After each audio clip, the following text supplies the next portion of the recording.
Hogwarts Castle, Scotland. Midnight. The night was quiet in the way Hagrid liked.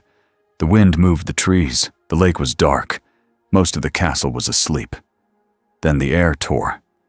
Hagrid felt it first, not with his ears, with his chest, like a big hand pushed on his ribs. Fang let out a low whine and backed up, nails scraping the stone path. "What's that, then?" Hagrid muttered, gripping his umbrella tighter. A red-black crack opened above the edge of the forbidden forest. It looked wrong. It was not like lightning.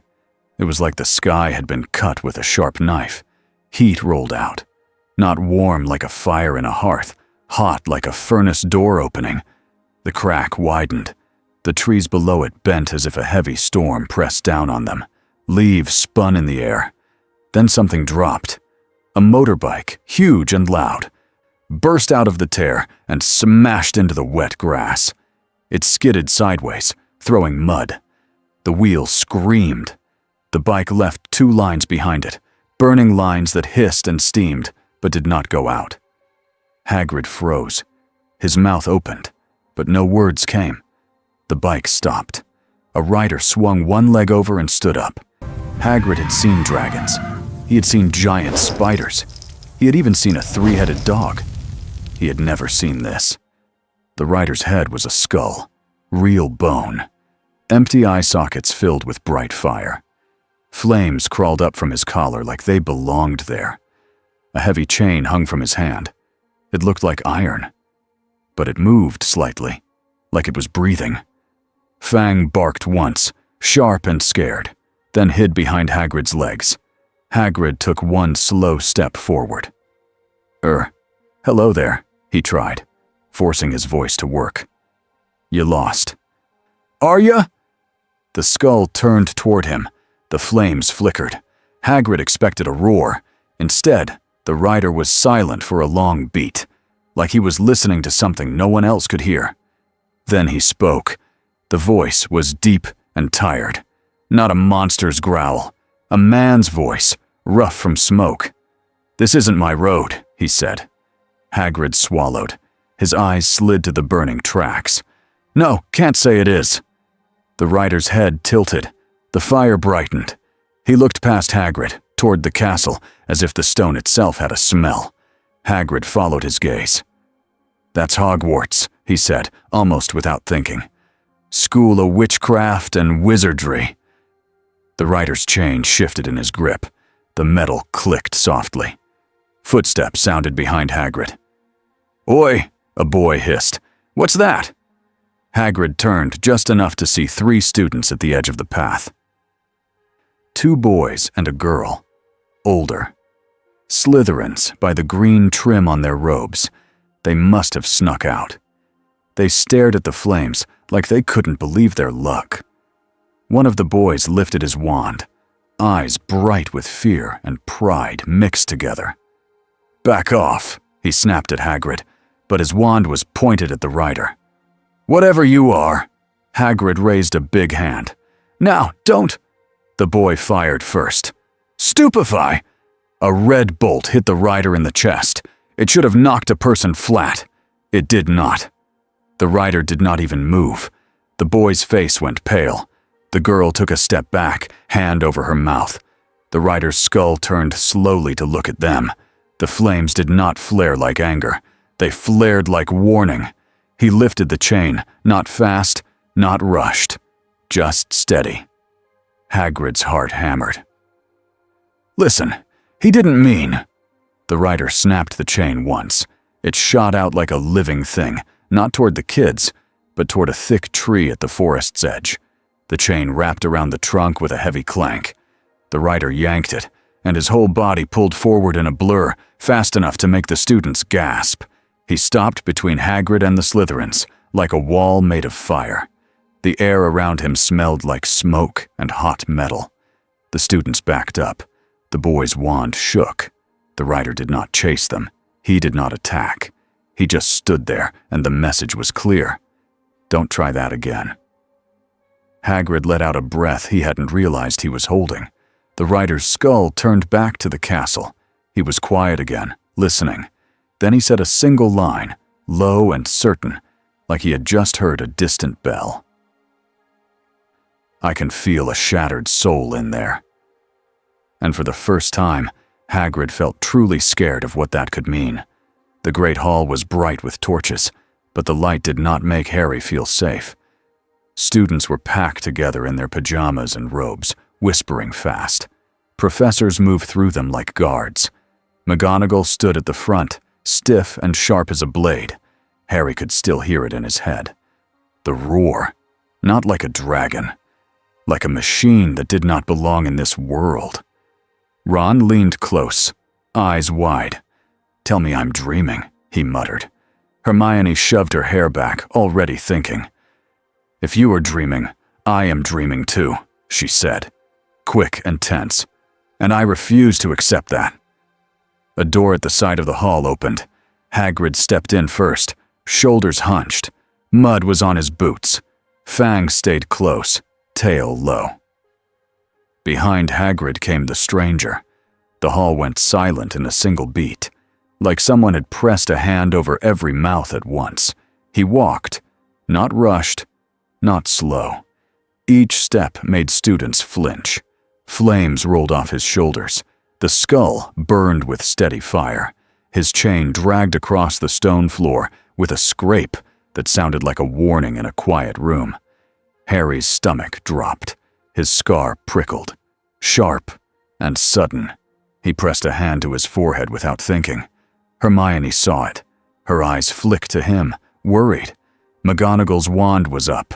Flitwick's wand was up. Snape's wand was up. Moody stood near the back like a corner of the room had learned to growl. "Albus," McGonagall said, voice tight.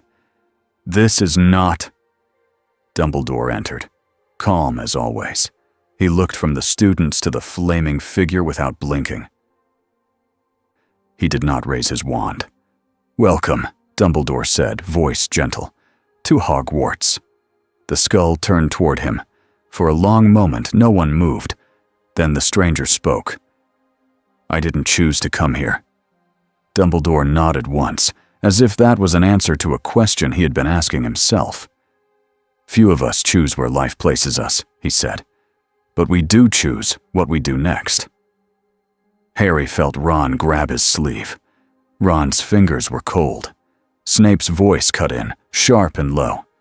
"Headmaster," he said, "this is reckless." Moody's magical eye spun, staring at the stranger's skull. "Reckless is letting it walk into a room full of kids," he growled. The stranger's flames flickered. Not anger, more like impatience. Dumbledore lifted one hand, palm open. A clear signal. "Hold." "Let us start with names," Dumbledore said. The stranger's head tilted. "Johnny," he said. The voice sounded more human when he gave a simple name. Johnny Blaze. Whispers rippled through the hall. A few students repeated the name under their breath, like it might protect them. Dumbledore's eyes stayed steady. "Mr. Blaze," he said. "I am Albus Dumbledore, headmaster of this school." Johnny's skull turned slowly, looking around at the high ceiling, the enchanted night sky, the floating candles. He seemed to study the place like a hunter studies tracks. "What are you?" a student blurted. McGonagall snapped her head toward the voice, but it was too late. Johnny looked toward the sound. The student shrank back. Johnny's voice came out rougher. "Not a wizard." That only made the confusion worse. Dumbledore spoke again, quiet and firm. "We will not shout," he said, and the hall seemed to remember how to breathe. "Mr. Blaze, you arrived in a manner that frightened many. We need to understand why." Johnny's chain shifted. He did not raise it. He held it like someone holds a tool they do not fully trust. "I was riding," he said. "Then the road broke." Ron whispered, "The road broke," like he couldn't decide if that was funny or terrifying. Hermione's eyes were fixed on Johnny's flames. "Is it a curse?" she whispered, mostly to herself. Harry kept staring. He could not stop. The fire did not look like a spell. It looked like something alive. Dumbledore glanced to McGonagall. She stiffened, then gave a small nod. If they were going to do this, they had to do it carefully. "Mr. Blaise," Dumbledore said, "may I ask you to come with me, away from the students?" Johnny looked toward the doors, then back to Dumbledore. His skull dipped once. A short, stiff agreement. Moody stepped forward. "I'm coming too," he said. Snape glided after them like a shadow that refused to be left behind. Harry watched them go through the side door. His scar pulsed again, faint but sharp, like a warning tap. Ron swallowed. "I don't like this," he whispered. Hermione's voice was tight. "I don't like that your scar hurt," she whispered back. "And I don't like that it hurt the moment he walked in." Harry rubbed his forehead. "Me neither," he said. But he also felt something else, buried under the fear. Curiosity. And a strange sense that this fireman wasn't here to hurt students, not on purpose. Dumbledore's office felt smaller than usual, with Johnny Blaise inside it. The fire lit the corners that candles didn't reach. Fawkes, the phoenix, stayed on his perch, feathers fluffed, head tilted. Not scared. Watching. The Sorting Hat sat on its shelf, silent for once. McGonagall stood near the desk, back straight. Snape stood near the wall, arms crossed. Moody stood like a guard dog, one hand near his wand. Dumbledore gestured to the chair in front of his desk. "Please," he said. Johnny did not sit. "I don't do well with rest," he said. Moody snorted. "Yeah, I bet." Dumbledore did not push. He set his hands on the desk. "Then we will speak standing," he said. "Johnny, you are a flame." Johnny's skull turned slightly. "It's not a trick." McGonagall's eyes flicked to the burning edge of his jacket. "If that fire is real, why does it not burn the room?" Johnny's voice went quieter. "It burns what it's meant to burn." Snape's lip curled. "Convenient." Johnny looked at Snape. The flames in his eyes brightened. Snape did not look away. But his fingers tightened slightly, the smallest sign that he was taking this seriously. Dumbledore lifted his wand slowly. He moved like he did not want to startle a wild animal. "I will perform a few simple spells," Dumbledore said. "Not to harm you, to understand you." Johnny did not move. "Do it." Dumbledore whispered a spell. Light shimmered around Johnny, like a soft net of gold. The office air changed. The spell should have found a person's shape, a person's life. Instead, it hit something else, something layered. The gold shimmered, then split into two patterns. One that clung to the man inside the flames, another that clung to something older, heavier, and far less human. McGonagall's breath caught. "Two," she whispered. Moody's magical eye spun fast. "Two in one body," he growled, as if he had been waiting to say it. Snape's voice was colder. "Possession," he said. Johnny's chain clicked. "Not possession," he said. "Bond." Dumbledore lowered his wand, but didn't put it away. "A bond with what?" he asked. Johnny's answer came in short beats, like it hurt to say too much. "A spirit," he said. "A judge. It punishes the guilty." McGonagall's eyes narrowed. "A spirit of our world?" she asked. Johnny's skull shook once. "Not your world." Silence fell, heavy and sharp. Moody's normal eye stayed on Johnny's chain. "How do we know you won't turn on the kids?" he asked. Johnny's flames shifted. For a moment, the fire seemed to press inward, like someone holding anger down. "I protect innocence," he said. Snape's voice dripped suspicion. "And who decides who is innocent?" he asked. "You?" Johnny's head turned. The skull stared at Snape like it could see straight through him. Johnny spoke softly. "The spirit knows. It feels it." That did not comfort anyone. Dumbledore leaned forward a little. "Johnny," he said, "tell me this. Do you want to hurt anyone here?" Johnny's voice came out tired. "No." McGonagall watched his body language, looking for lies. She found none. But she did not relax. Dumbledore's gaze stayed kind, but his mind was clearly working. "Then we begin with rules," he said. Moody stepped closer. "Rules won't stop a monster," he said. Johnny's voice went hard. "Then don't try to stop me with paper." Moody's jaw clenched.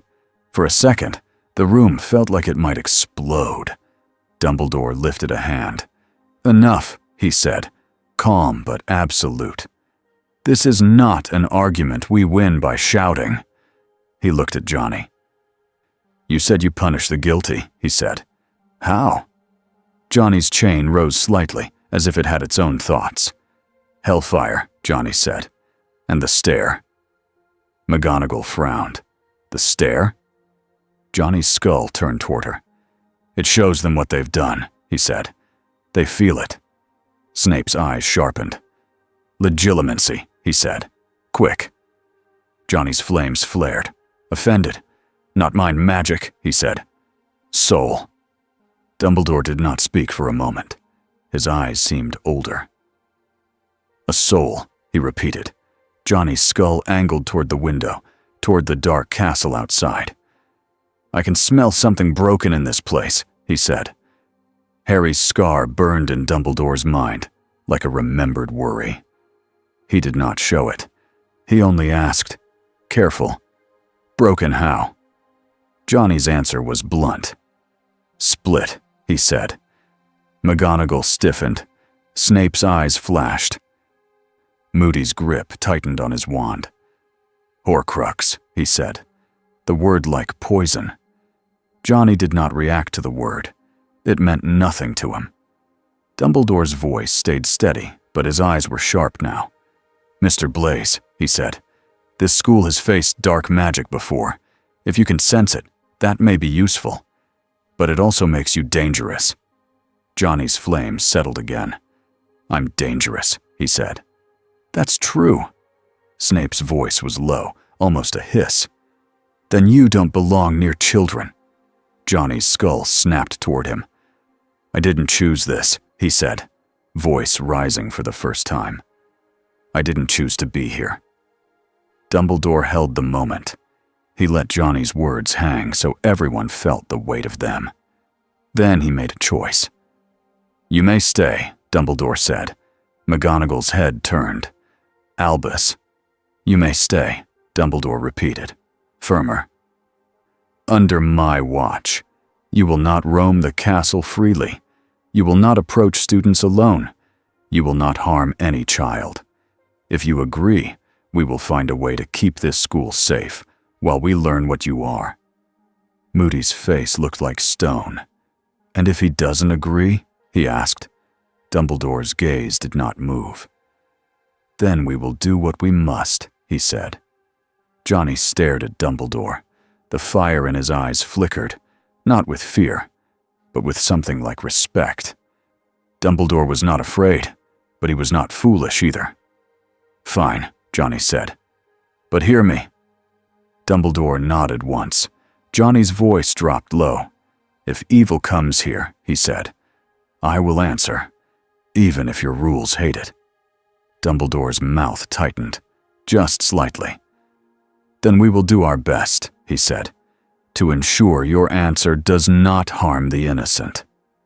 Snape looked away, as if he was already planning 10 ways this could end badly. Moody grunted, still not pleased. And far beneath the Ministry of Magic, an old device in a silent room began to spin.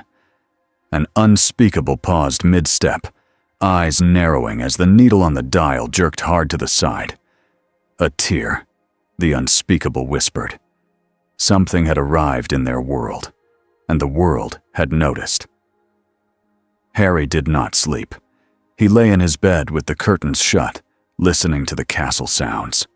A door creak, a far-off footstep, the wind against glass. His scar tingled now and then, like a tiny electric sting. Ron was awake, too. Harry could hear him shifting. Hermione sat on her bed with a book open, even though it was late. She was pretending to read. Harry could tell. After a long time, Ron's voice came out of the dark. "Do you think he's good?" Harry stared at the inside of the curtain. "I don't know," he said, "but I don't think he wants to hurt us." Hermione's page did not turn. "Wanting is not the same as being safe," she said softly. Harry sat up a little. "He could have hurt those Slytherins," Harry said. "Hagrid said he didn't. He just scared them." Ron let out a weak laugh. "Yeah, just scared them. Like a walking bonfire skull can do anything else." Hermione finally closed the book. "There is another thing," she said, voice tight. "What?" Harry asked. Hermione looked toward Harry's bed, eyes serious. "Your scar," she said. "It hurt when he came close. It hurt when he looked toward the castle." Harry's hand went to his forehead again. "I know," he said. Ron whispered, "That's brilliant," in the tone he used when something wasn't brilliant at all. Harry lay back down, staring into the dark. He could not explain it, but he felt it. That flaming stranger had not come to Hogwarts by accident, and whatever he had sensed in the castle was tied to Harry. The attack came on a night when the sky was clear. Students were leaving the Great Hall after dinner. The halls were loud with talk. Some laughed. Some complained about homework. The castle felt normal for a few hours, like war was something that happened far away. Then the temperature dropped. It was sudden, like someone had opened a giant freezer door. Candles flickered. The air smelled damp. A first-year girl stopped mid-step and blinked hard. "Is it raining?" she asked, confused. No rain fell, but cold sank into bones. Harry froze. His stomach turned. He knew this feeling. He had felt it on the train. He had felt it at the Quidditch match. Ron grabbed his sleeve. "No," Ron whispered. Hermione's voice came out sharp. "Dementors," she said. The hallway lights dimmed as shadows pooled near the ceiling. A scream echoed from a different corridor. Then another. Teachers shouted. Doors slammed. Students began to run. Harry's breath came out in white fog. His heart hammered. A black shape drifted into view at the end of the corridor. It did not walk. It floated. It wore a cloak that looked like wet night. Then more shapes followed. A cluster of Dementors slid forward like a tide. Harry's legs went weak. He forced himself to lift his wand. "Expecto Patronum," he shouted. A silver light burst out, weak at first, then stronger. It took shape, a stag forming in front of him, pushing forward with bright force. The Dementors paused. They did not flee. They only slowed. Harry's eyes widened. "They're not." Hermione tried too. Her Patronus flickered, not fully forming. Ron's spell sputtered. The Dementors kept coming. From above, a voice boomed. "Students to your dormitories," McGonagall shouted, her voice carrying down the hall like a bell. Flitwick appeared, small but fierce, wand blazing. "Patronuses now," he yelled. Other teachers rushed in, forming a line. Silver animals leapt and snapped at the Dementors, pushing them back. But there were too many. And then something else happened. A sound tore through the castle stone halls. Not a scream, not a spell. An engine. It came from outside at first, then closer, like it was climbing the castle itself. Students turned their heads, confused even in their fear. The engine roar grew louder. Then the corridor windows flashed orange. Heat slammed into the cold like a fist. A flaming motorbike burst through an open archway into the corridor, tires throwing sparks across the stone. The bike should not have fit. It should have crashed. It did not. It slid in like it belonged there. The rider was on it, skull blazing, chain in hand. Students gasped. A few screamed again, not sure if this was better or worse. Harry felt his scar spike. He flinched. The rider looked at the Dementors, and for a beat, the flames around his skull burned brighter, as if the fire itself disliked what it saw. Then he moved. He swung the chain in a wide circle. It whistled through the air, fast and clean. The chain snapped out and wrapped around the nearest Dementor's torso. The Dementor tried to drift away. The rider yanked. The Dementor slammed into the stone wall hard enough to crack it. Harry stared. "You can hit them," he whispered. The rider leaned forward, shoulders tense, and the flames surged from his hands. A wave of fire rolled down the corridor. It was not normal fire. It did not spread to curtains. It did not catch on wood. It did not jump to students' robes. It went straight for the Dementors. The cold screamed. Harry did not know how else to describe it. The Dementors recoiled like animals burned by a hot brand. Black cloaks snapped back, shadows pulled away. One Dementor drifted backward so fast, it slammed into another. The teacher stared, too. Even McGonagall's jaw tightened in shock. Moody pushed through the crowd, wand up. "Keep the kids back," he barked. "Back!" The rider did not look at Moody. He was focused on the swarm. He drove the bike forward, straight into the mass of darkness, like he was cutting through smoke. The Dementors reached for him. Long, pale hands slid out from under their cloaks. They touched his shoulders. Nothing happened. The rider did not slump. He did not fall. He did not lose himself the way Harry did. His flames only grew brighter, like the Dementors had fed the fire by mistake. He spun the chain again, faster, and the chain's end struck the ground with a crack. A ring of hellfire spread in a circle, not wide, but strong. It pushed the Dementors back like a wall. Students stared from doorways. Some were crying. Some were frozen. Ron whispered, voice shaking. "That's not a Patronus." Hermione's eyes were wide, but her brain was still moving. "It's not the same kind of protection," she breathed. "It's punishment." The rider reached out with his chain and yanked a Dementor away from a group of second years who were huddled against the wall, sobbing. He threw the Dementor down the corridor like it weighed nothing. He swung his arm, and a second wave of fire burst out, hotter and brighter. The Dementors retreated again. Then the air split with laughter. High, sharp laughter that did not belong in the cold. Bellatrix Lestrange stepped out of a shadowed archway like she had been invited.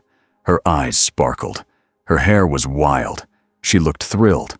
"Oh," she sang, "so that's the new toy." Harry's stomach clenched. His Patronus wavered.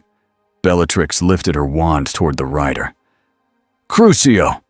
A jet of red pain magic shot forward. It hit the rider square in the chest. Harry flinched, expecting him to fall. The rider didn't fall. The rider did not even step back. For a moment, the flames dimmed, like his body had acknowledged the hit. Then the flames surged again, brighter than before. The rider's skull turned toward Bellatrix slowly. Bellatrix's smile widened. "It doesn't hurt," she whispered, delighted.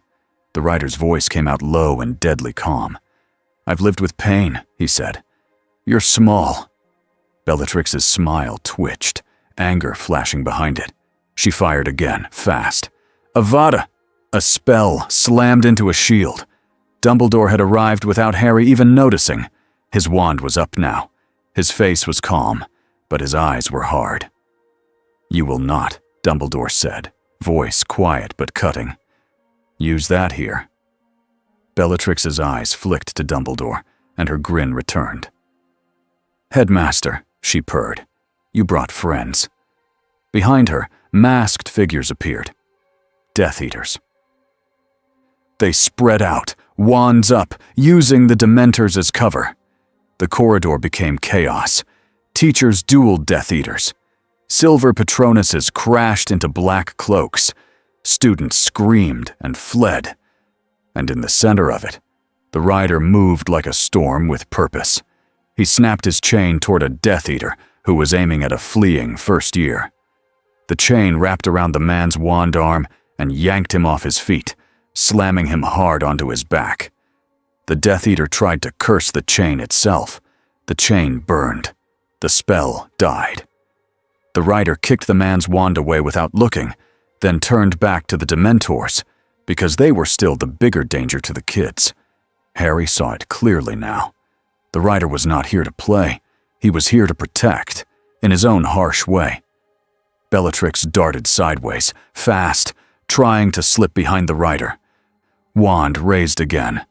Johnny's skull snapped toward her before she even spoke, like he could feel the evil coming off her. He caught her wrist with the chain. The chain wrapped around her arm and tightened. Bellatrix laughed even as she struggled. "Oh, this is fun." Johnny pulled her close in one sharp yank. She stumbled forward, forced within arm's length of the burning skull. Harry's breath caught. He had no idea what Johnny was about to do, but he felt it in his bones. This was not a normal fight move. Johnny's flaming eyes locked onto Bellatrix's eyes. The fire in his skull steadied, focused, like a lens. Bellatrix's grin faltered for the first time. Johnny's voice dropped into something colder than anger. "Look at what you've done," he said. Bellatrix's eyes widened, as if she saw something behind Johnny, something only she could see. Her mouth opened, and then, from the side, a small voice cried out, "Help!"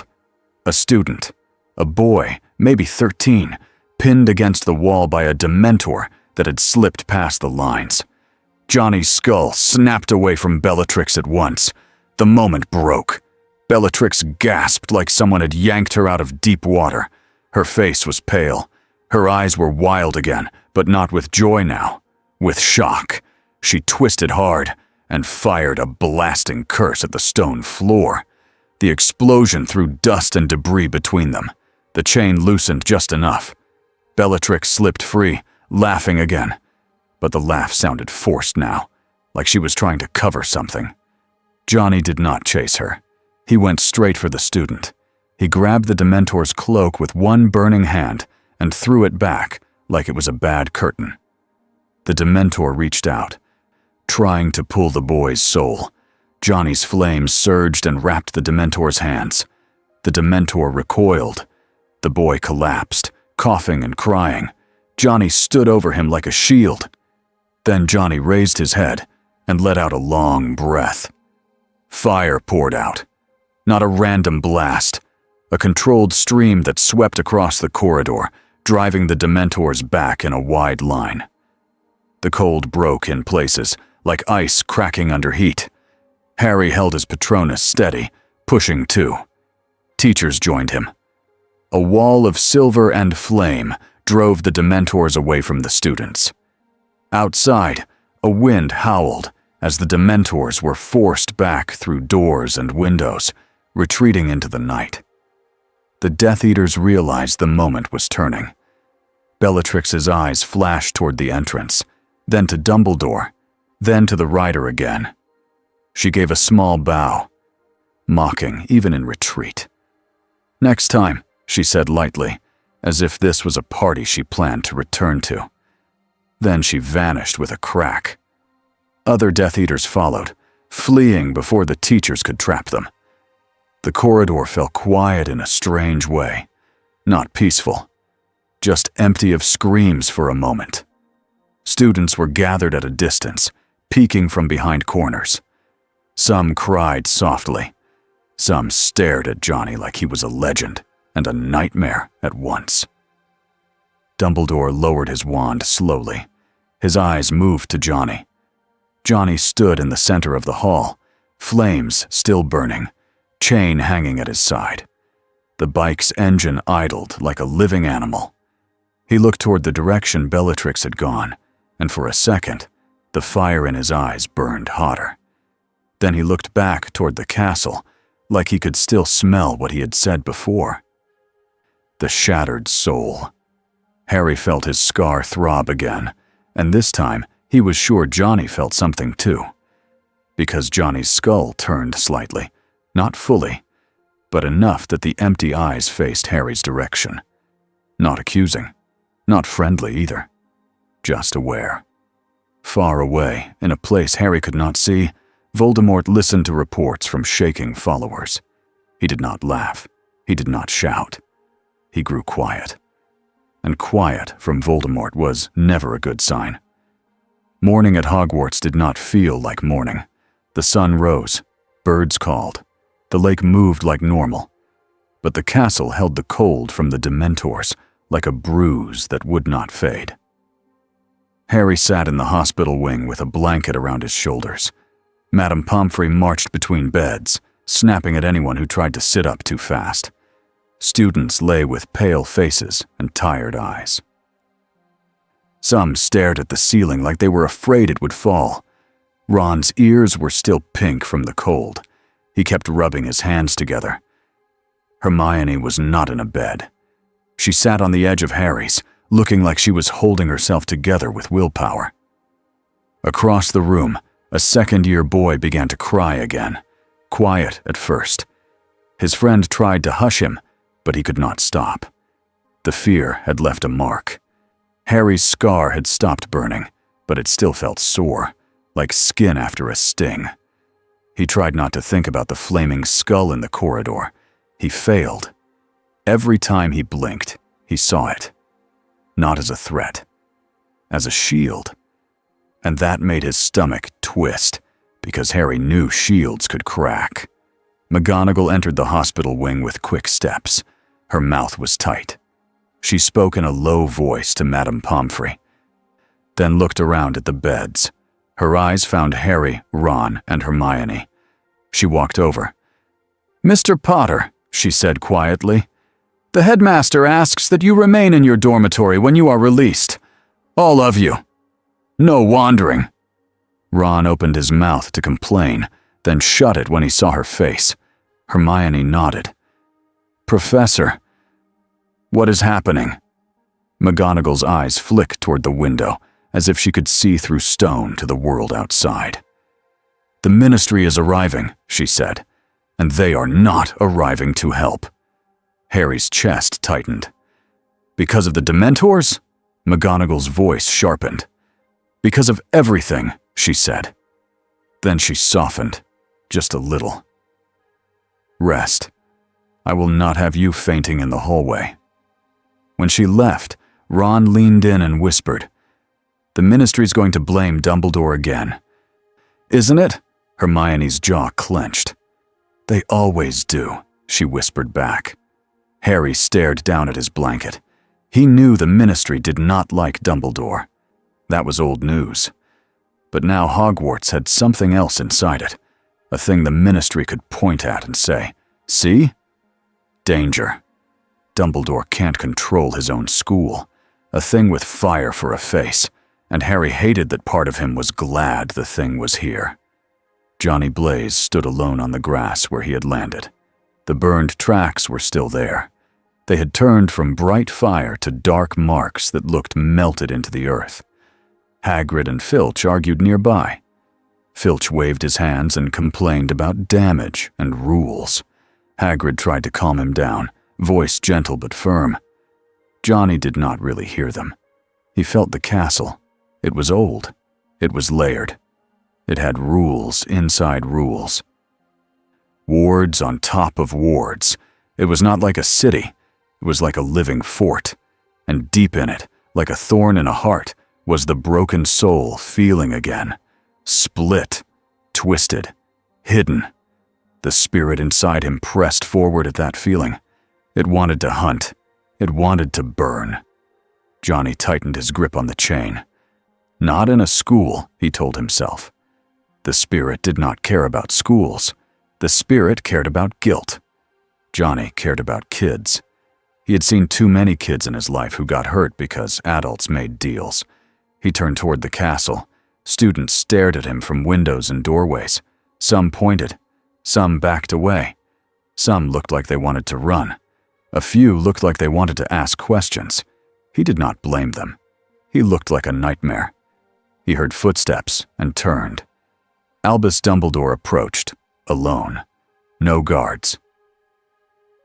No wand raised, just the old wizard, robe moving in the wind like it belonged to him. "You saved many last night," Dumbledore said. Johnny's skull tilted.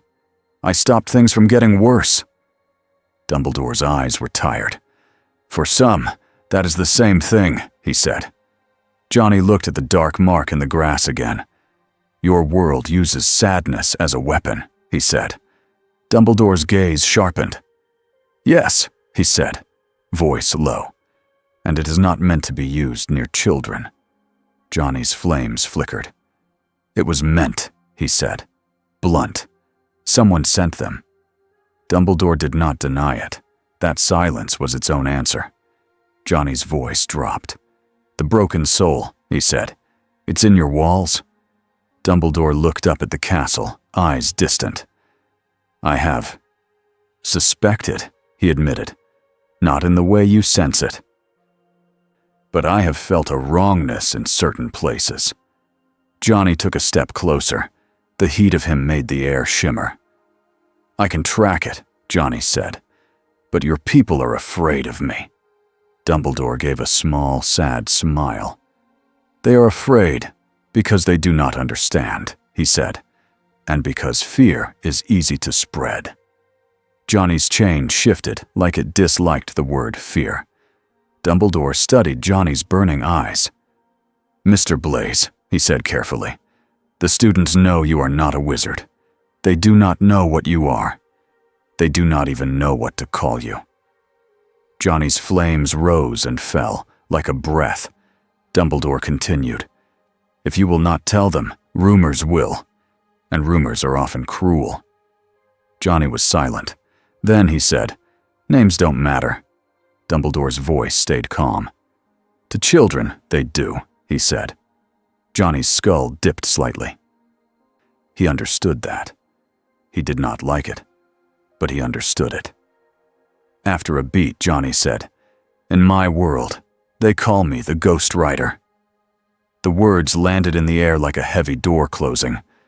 Dumbledore's eyebrows lifted, just a little. He did not flinch. He only nodded as if he had just been given a piece of a puzzle.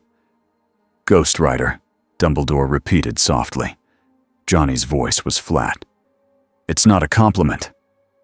Dumbledore's eyes did not leave him. "Most titles are not," he said. For a moment, neither of them spoke. The wind moved. A raven circled overhead. Then Dumbledore said, "The Ministry will come today." Johnny's skull turned. "Why?" Dumbledore's smile vanished. "Because they fear what they cannot command," he said. Johnny's voice went hard. "Do they want to command me?" Dumbledore did not answer directly. "They will attempt to place you in a box," he said, "or a cell, or a story." Johnny's flames flared. The spirit stirred, angry. Johnny's chain clicked against his thigh. "If they try," he said, "they'll learn." Dumbledore's voice stayed gentle but firm. "If you answer them with fire," he said, "you may give them the reason they want." Johnny stared at the castle again. The kids behind those walls. The fear already spreading. He forced his voice lower. "Then tell me what you want," he said. Dumbledore looked straight at him. "I want my students safe," he said. "And I want you not used as a weapon by foolish men." Johnny let out a slow breath. Smoke curled from the flames. "Fine," he said, "but I won't be caged." Dumbledore nodded. "Nor will I," he said simply. By noon, the ministry carriages rolled up the front drive like a parade. They came polished and loud. They wanted to be seen. Harry watched from behind a tall window with Ron and Hermione. Students crowded nearby, whispering. "That's a lot of ministry people," Ron muttered. Hermione's eyes narrowed. "They're not here to bring blankets," she said. Down below, witches and wizards in neat robes stepped out. Aurors with stiff posture, a few people with clipboards and sharp eyes. And then Dolores Umbridge stepped down from a carriage like she was stepping onto a stage.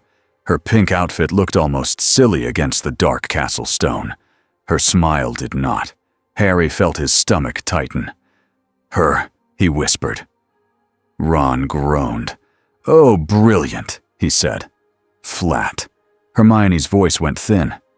"This is going to be bad." Umbridge looked up toward the windows, as if she could feel eyes on her. She waved a small hand to someone. Sweet as sugar. Harry backed away from the glass. He had learned something about Umbridge already. She loved rules, not because rules were fair, but because rules were weapons she could hold without anyone calling her violent. Dolores Umbridge walked into the entrance hall and took in the scene like she was inspecting a home she planned to own. The castle smelled old. The students looked nervous. The teachers looked angry.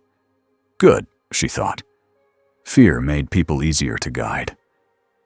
Cornelius Fudge stood with her, sweating a little, trying to look strong. He kept smoothing his bowler hat, then remembered he was indoors, and stopped. Umbridge's eyes drifted to the scorch marks on the stone floor. She did not frown. She smiled wider. "Oh my," she said in a light voice. "What a dreadful mess." Professor McGonagall stood near the stairs, stiff as iron. "We are handling it," McGonagall said. Fudge cleared his throat. Now, he said, trying to sound calm. "We're all here for the good of the children." Umbridge's smile stayed sweet. Her eyes stayed cold. "Of course," she said. "That is why we must speak with the headmaster at once." As they walked, Umbridge noticed a group of students peeking from a corridor. She looked at them and gave a small wave. A few students waved back, confused. Umbridge loved that confusion. It made her feel powerful. They reached Dumbledore's office. The gargoyle slid aside. Umbridge walked in without waiting to be invited. Dumbledore stood behind his desk, calm as a lake that hid deep water. His eyes were polite. "Headmaster," Fudge began, "there has been a serious incident." Umbridge let him stumble through a few words, then stepped forward. "Albus," she said, as if they were old friends. "We are terribly worried." Dumbledore inclined his head. "I can imagine," he said.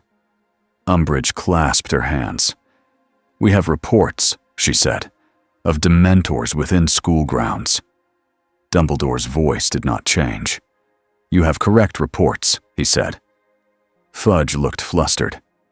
"Now, the Dementors are under Ministry control," he said quickly, then added, "supposedly." Umbridge's eyes glinted. "We also have reports," she continued, "of a creature." She said the word creature like it was a fact, not an insult. Dumbledore's gaze sharpened. "A man," he corrected softly. Umbridge tilted her head, smile still fixed. "A man," she echoed, like she was humoring a child. "A man with a flaming skull." Fudge coughed. "Quite alarming, really." Umbridge stepped closer to the desk. "Where is he?" she asked. Dumbledore's voice remained even. "Safe," he said. Umbridge's smile did not move, but her eyes hardened. "Safe for whom?" she asked. "For the children?" "For the children," Dumbledore agreed. Umbridge's tone stayed light. "Then you will not mind," she said, "if we take him into Ministry custody for proper study and registration." Dumbledore's eyes cooled. "I will mind," he said, still polite. Fudge blinked. "Albus," he said, "this is serious. We can't have—" Dumbledore raised a hand, and Fudge stopped talking, as if his voice had been turned off. "The individual you speak of did not attack my students," Dumbledore said. "He defended them." Umbridge gave a tiny laugh. "Oh, Headmaster," she said, "you are always so dramatic." Dumbledore's voice went quieter. "And you are always so eager to take what you fear," he said. Umbridge's smile tightened for a fraction of a second. Then it returned. We must think of public safety, she said. The Daily Prophet is already... Dumbledore leaned forward just slightly. Then perhaps the Ministry should explain, he said calmly, why Dementors were near a school. Fudge's face turned red. Umbridge's eyes narrowed, then widened again, as if she had never been challenged in her life. Well, she said sweetly, that is exactly why we are here. To ensure nothing like this happens again. Her voice sharpened under the sugar. With or without your cooperation. Dumbledore did not blink. Then you should begin by ensuring your own forces do not endanger children, he said. For a moment, the room felt like two walls pressing toward each other. Then Umbridge smiled brightly again. We shall speak later, she said. I will be staying at Hogwarts. Fudge sputtered. Umbridge will be... Dumbledore's voice cut through, calm and firm. I am aware, he said. Umbridge gave a little nod, satisfied, as if she had just placed a flag on a hill. As she turned to leave, she added softly, Do send the... man to me when he is ready to be reasonable. Dumbledore watched her go. When the door closed, the calm in his eyes remained. But behind it, something hard set into place. Lucius Malfoy did not arrive with the main group. He arrived later, quietly, like a shadow slipping under a door. He wore fine robes and a polite smile, the kind that made people feel they should smile back. He requested a private audience. He did not request it from Dumbledore. He requested it from Umbridge. Umbridge granted it gladly. They smiled at each other like two people sharing a joke. Then Lucius asked for something else. A moment, he said, voice smooth. With the... visitor. Umbridge's eyes shone.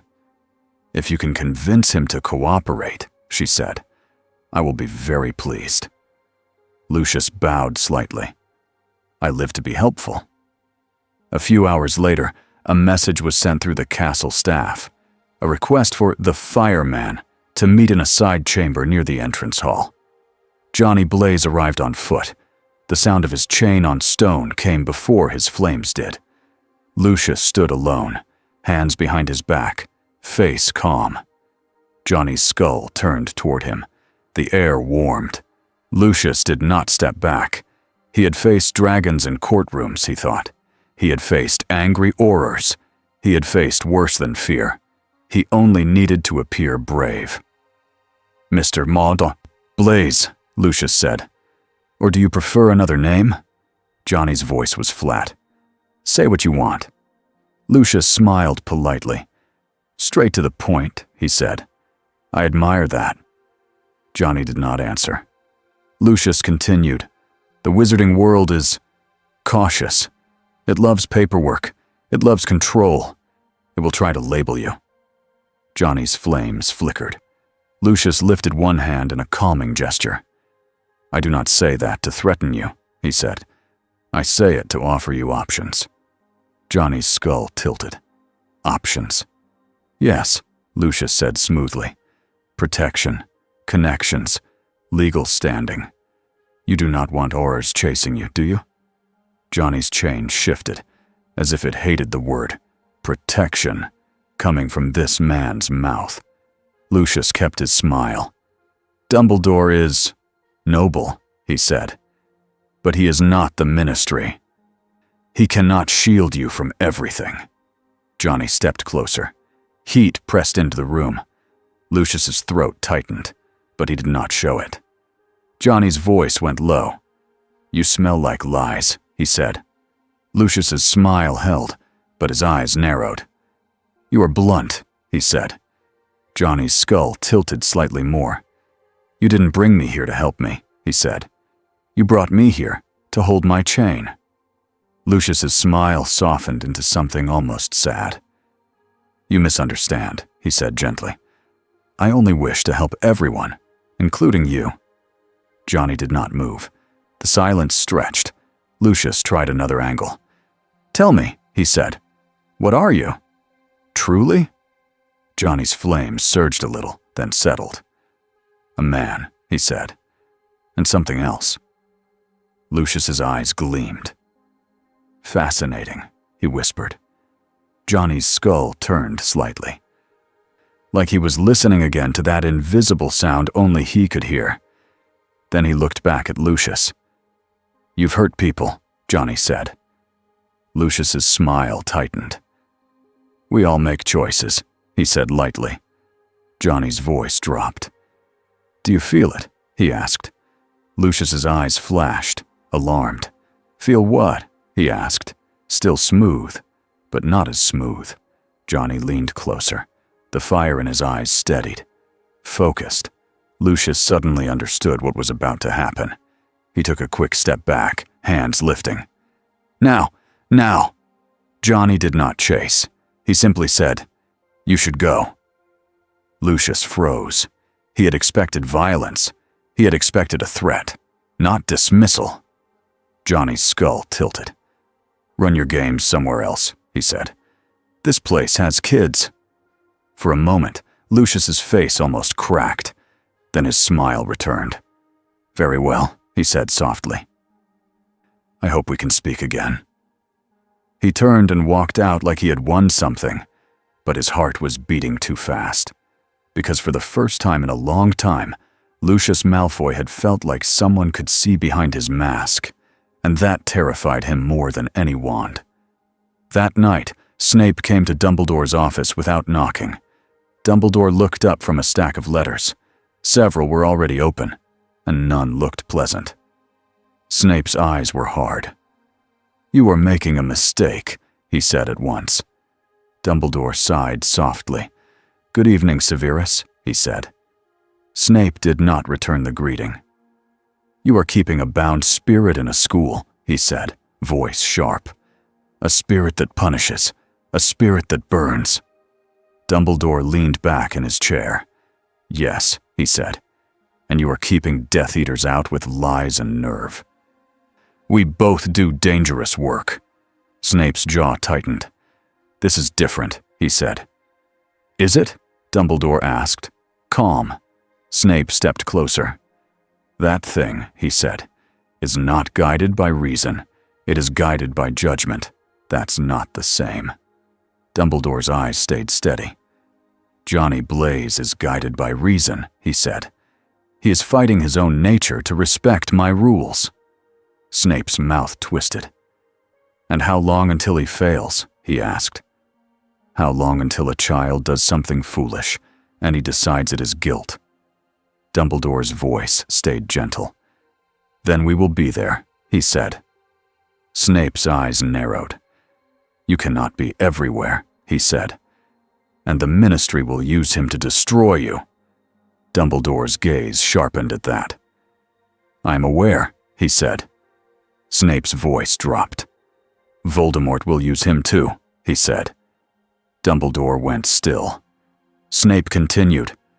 If the Dark Lord learns what that being does, he said, he will either try to control it or destroy it. Either way, it becomes part of the war. Dumbledore's voice was quiet. The war has already brought itself to Hogwarts, he said.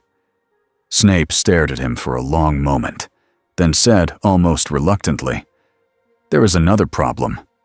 Dumbledore lifted his eyebrows. Snape's eyes flicked away, then back.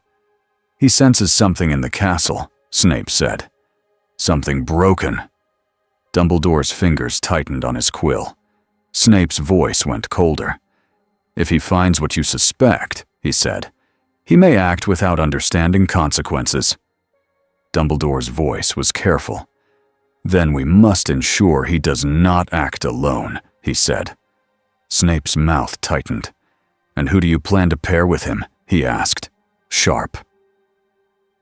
A group of children? Dumbledore did not answer immediately. That silence was answer enough. Snape's face showed real anger now. No, he snapped. Absolutely not. Dumbledore's gaze did not move. Sometimes, he said softly, the children are already in the center of it. Snape's breath came out sharp through his nose. He looked like he wanted to argue more. But then he stopped, his shoulders stiffened, and his face became unreadable again. "Be careful," he said, voice low. "I intend to be," Dumbledore replied. Snape turned and swept out. As the door closed, Dumbledore looked down at the letters again. One of them was from the Ministry. It was not asking anything. It was ordering. Dumbledore's eyes hardened. Harry found out about the new order the next morning. A bright pink notice appeared on the Gryffindor common room board. It was signed by Dolores Umbridge and stamped with a Ministry seal. Hermione read it out loud, voice flat with anger. "By order of the High Inquisitor," she read, "all students are to remain within their assigned common rooms after classes. All clubs and gatherings must be approved. All unusual beings on school grounds must be reported." Ron stared. "Unusual beings?" he said. "That's him." Harry's stomach dropped. Hermione's eyes flashed. "She is using fear to lock down the school," she hissed. Fred and George Weasley were already plotting loudly in the corner, laughing in a way that made Hermione even more annoyed. Harry barely heard them, because his scar had begun to tingle again, like a warning tap. And he had the feeling he knew why. Later that afternoon, as Harry left Defense Against the Dark Arts, he saw a flicker of orange at the end of the hallway. Heat. Students moved away from it like water around a rock. Johnny Blaze stood near a suit of armor, still like a statue. His flames were lower than before, as if he was trying not to scare anyone. Harry stopped walking without meaning to. Johnny's skull turned toward him. Harry felt it at once. That strange sense of being seen, in a way no one else saw him. Not like a teacher watching a student. Like a hunter smelling smoke and knowing where it came from. Harry's scar stung. Johnny's voice came out low. "You," he said. Harry swallowed. "Me?" Hermione and Ron stopped behind Harry. Ron's face went pale. Hermione's eyes narrowed, ready to protect Harry with words and logic if she had to. Johnny took one slow step closer. Harry's hand went to his wand. Johnny did not look at the wand. He looked at Harry's forehead. "That's not your pain," Johnny said. Harry's throat went dry. "What are you talking about?" he asked. Johnny's flames flickered. "Something's tied to you," he said. "Something that shouldn't be." Ron let out a weak sound. "He knows," Ron whispered. Hermione spoke fast. "Are you saying—" She started, then stopped. She looked at Harry, then at Johnny. "What do you mean by tied?" she asked carefully. Johnny's skull tilted. "Like a hook," he said. "Like a split piece trying to hold on." Harry's stomach turned. Images flashed in his mind. Red eyes. A snake. Cold laughter. He forced his voice steady. "I've had something," he said, choosing his words. "Since I was a baby." Johnny stared at him for a long beat. Then he said, "It's not just a mark. It's a wound." Hermione's mind was already racing. "A soul wound," she whispered, almost to herself. "That would explain—" Ron grabbed her sleeve. "Hermione," he whispered, warning her not to say more in the corridor. Hermione shut her mouth, but her eyes stayed fixed on Johnny. "Can you track it?" she asked quietly. "Not just in him. In the castle?" Johnny's chain clicked softly. "Yes," he said. Harry's scar throbbed again, and Harry felt anger rise under the fear. "If you can track it," Harry said, voice tight. "Then what are you doing standing here?" Johnny's skull turned slightly, like he respected the question. "I'm waiting," Johnny said. "For what?" Harry demanded. Johnny's flames lowered. "For permission," he said, rough and honest. Harry blinked. That was not what he expected. Johnny continued. "Your headmaster asked me not to roam," he said. I agreed. "Kids live here." Harry's anger shifted into something else. A strange, sharp respect. Hermione's voice softened. "If Dumbledore lets you help," she said, "will you?" Johnny's answer was immediate.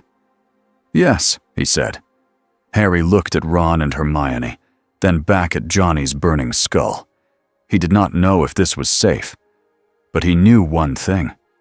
Voldemort was out there. And now there was someone in Hogwarts who could smell pieces of Voldemort like smoke. Harry's scar burned, as if to remind him that Voldemort was already closer than anyone wanted to admit. That same evening, in a dark room far from Hogwarts, Lord Voldemort listened. He sat in a high-backed chair, long fingers resting on the arm like claws that did not need to move to feel dangerous. Bellatrix knelt on the floor, eyes bright with devotion. Other Death Eaters stood around the room. They kept their distance. They always did. Bellatrix spoke quickly, eager to please. "He is magnificent, my lord," she said, voice trembling with excitement. "He does not fear pain. He does not fall. He burns the cold creatures as if they are paper." Voldemort's red eyes narrowed. "He burned Dementors," he said. Slow. "Yes," Bellatrix breathed. They ran from him. A low murmur moved through the Death Eaters. Voldemort lifted one hand, and silence returned at once. Bellatrix leaned forward. "And he has a thing," she said, grin returning. "A look. When he stares into you," her grin faltered, just slightly. Voldemort noticed. "What happens?" Voldemort asked. Bellatrix swallowed. "It makes you—" "See," she said, voice smaller. "It makes you feel things." Voldemort's mouth curled into something that was not quite a smile.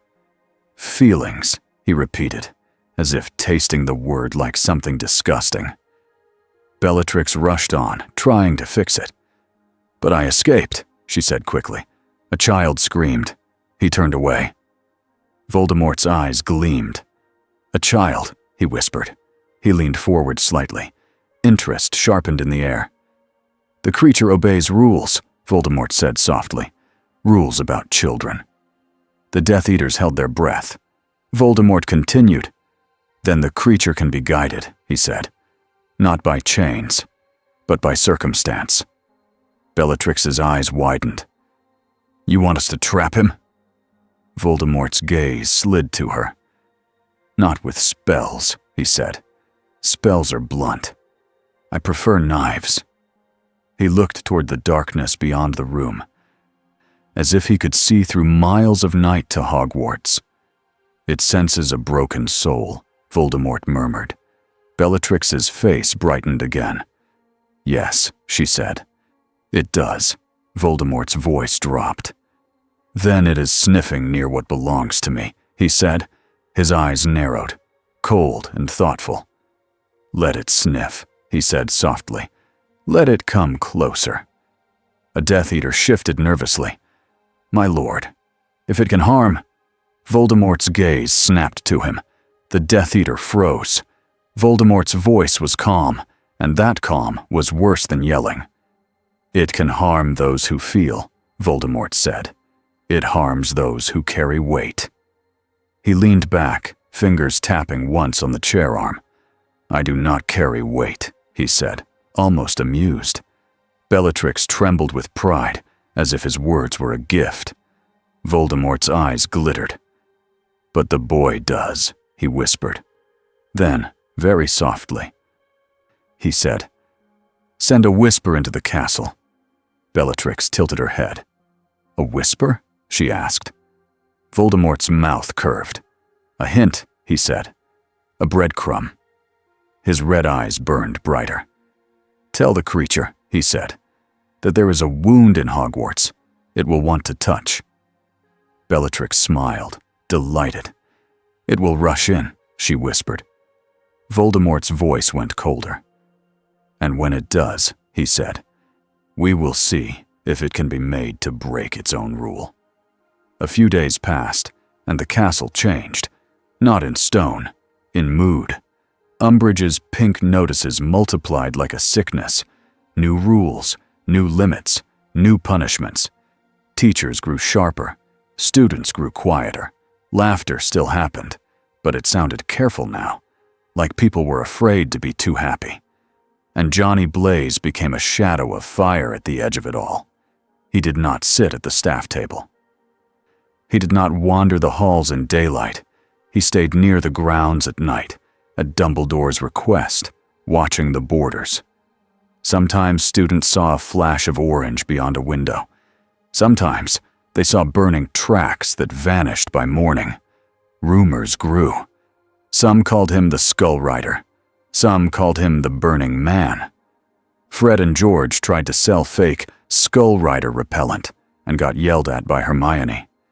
Ron tried to laugh, but his laugh sounded nervous. In the middle of all of it, one small thing kept happening that almost felt normal. Johnny kept needing fuel. It started when Ron saw Johnny standing by the bike, looking down at the fuel tank like it was an insult.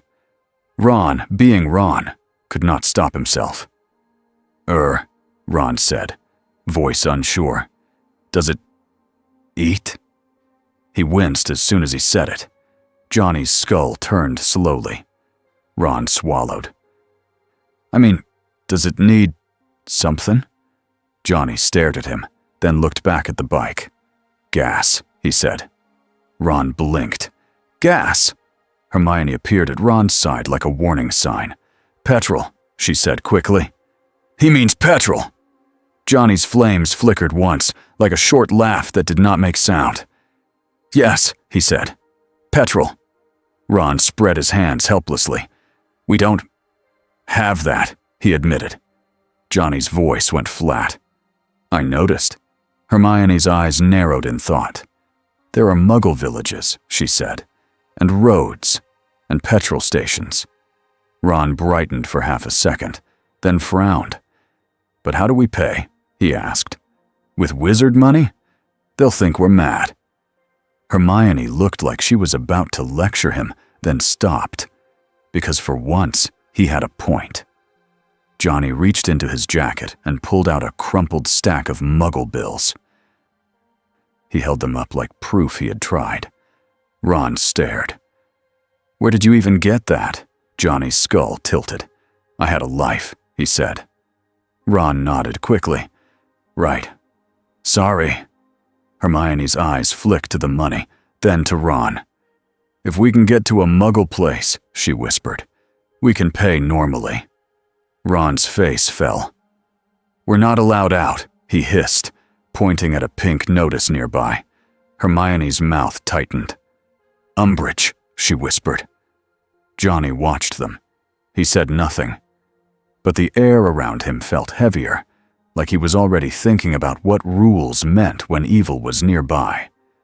A small part of Harry, watching from the corridor, almost laughed at the sight of a flaming skull man stuck by something as boring as petrol.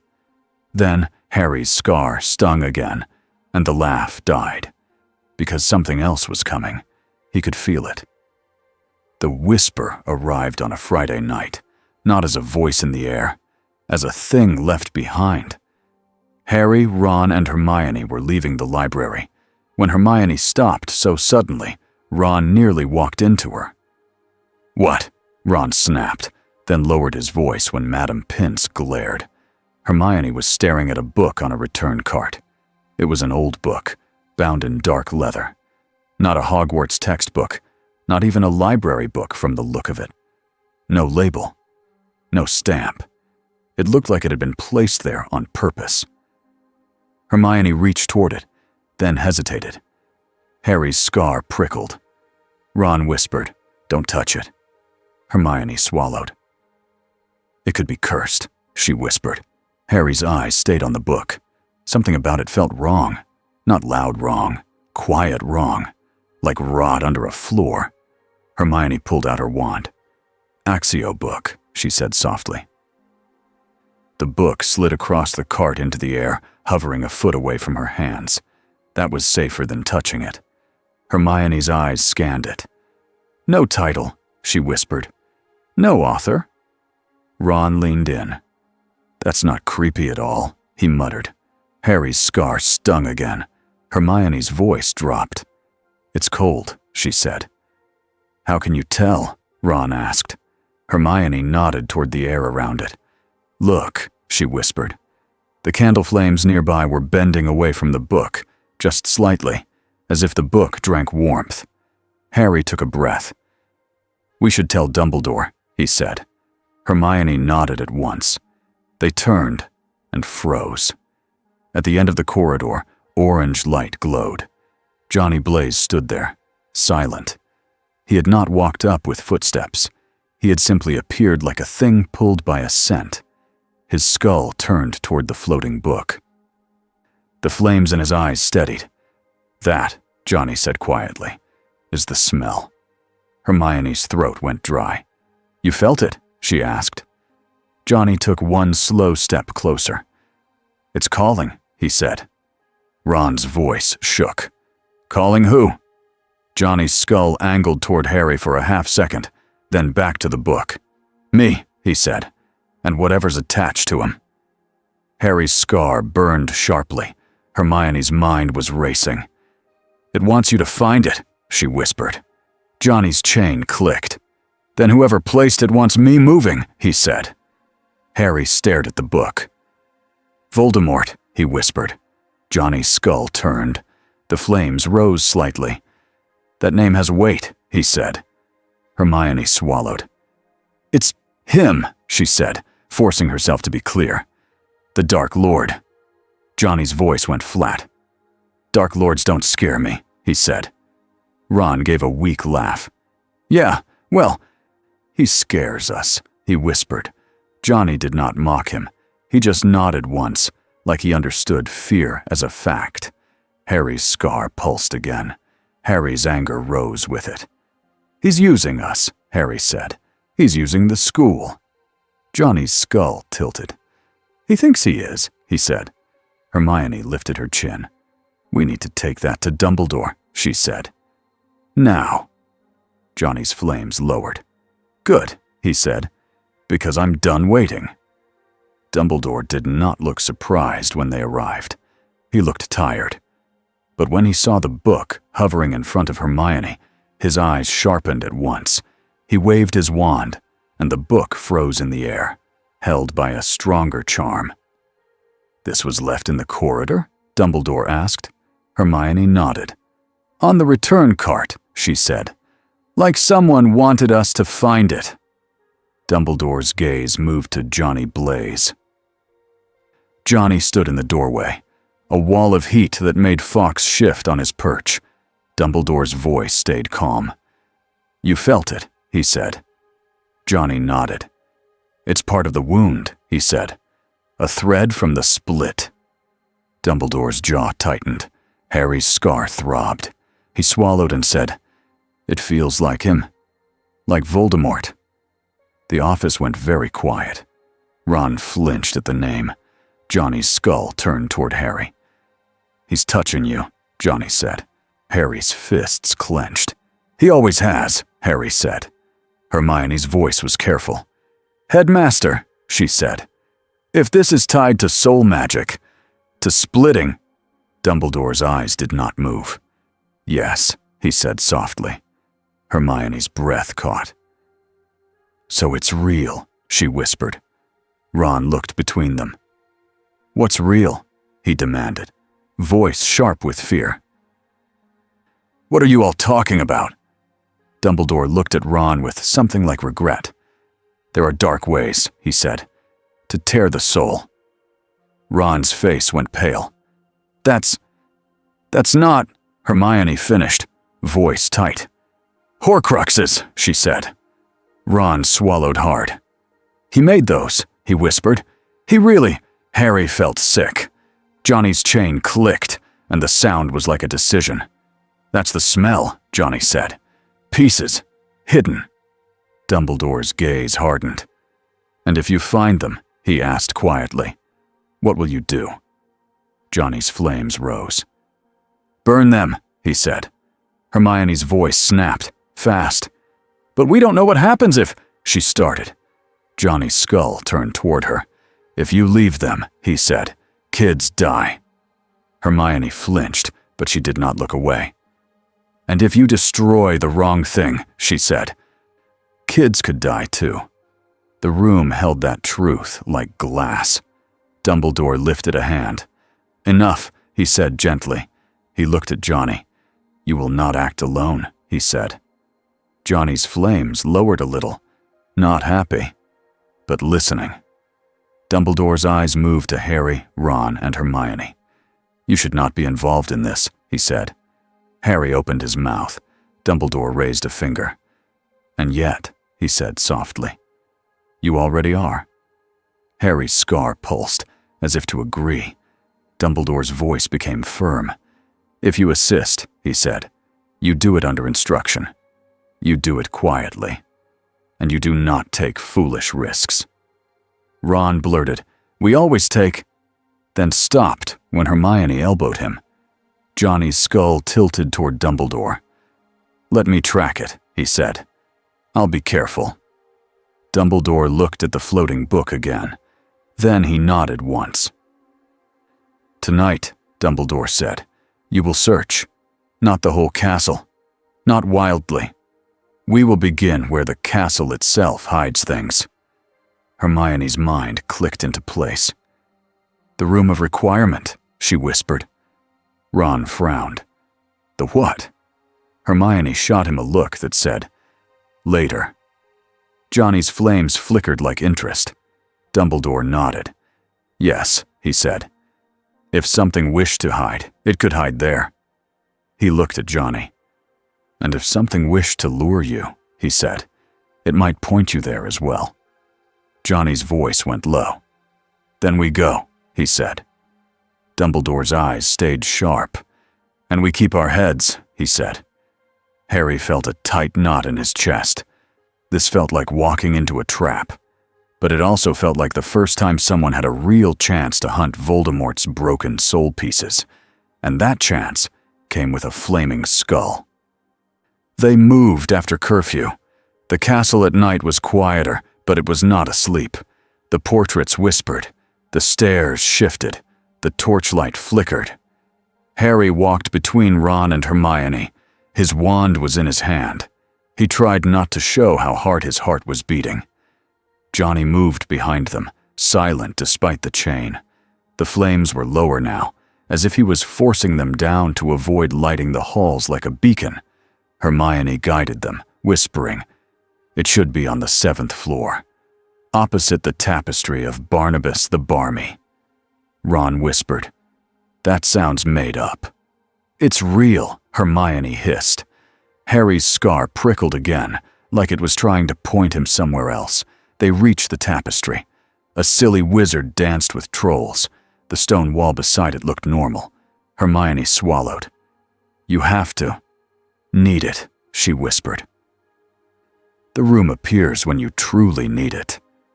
Ron stared at the wall. "So we just stand here and want a room?" he whispered. Hermione glared. "We walk past, thinking very hard," she whispered. "We need a place to find what is hidden and dangerous." They paced. Once, twice, 3 times.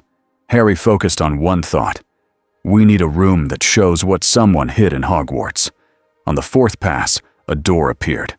It was plain, wooden, and out of place. Ron's mouth fell open. "That is mental," he whispered. Hermione pushed the door open carefully. Warm air flowed out. Dusty.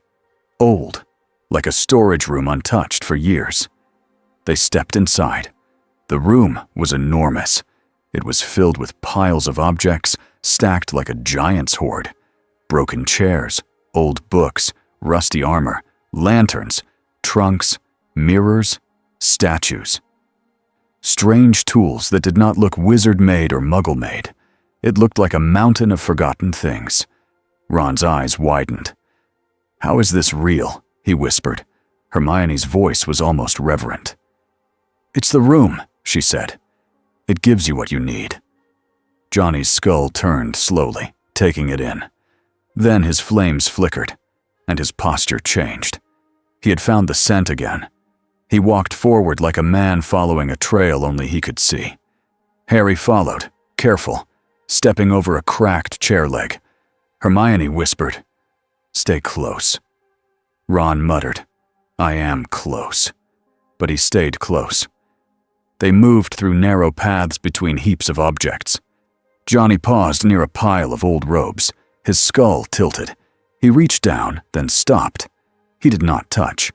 Harry watched, confused. Johnny's voice came out low. "It's near," he said. Hermione's eyes darted. "Near what?" she whispered. Johnny lifted his chain slightly. The chain's end hovered over a heap of metal and wood like a pointer. Then a sound came from the darkness ahead, a soft shuffle. Harry froze. His wand rose. Ron whispered, "Please tell me that's a rat."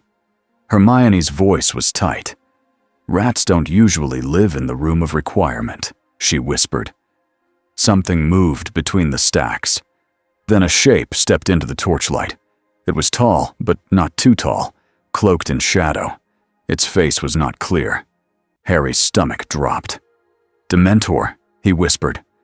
Johnny's flames flared, immediate. The shape laughed. Not cold like a Dementor, human laughter. Mocking. Then the shape changed. It became a man on a motorbike, flames blazing. Not Johnny. A worse version. A version that felt wrong. Hermione gasped. "A boggart," she whispered. Ron looked ready to faint. "Brilliant," he squeaked.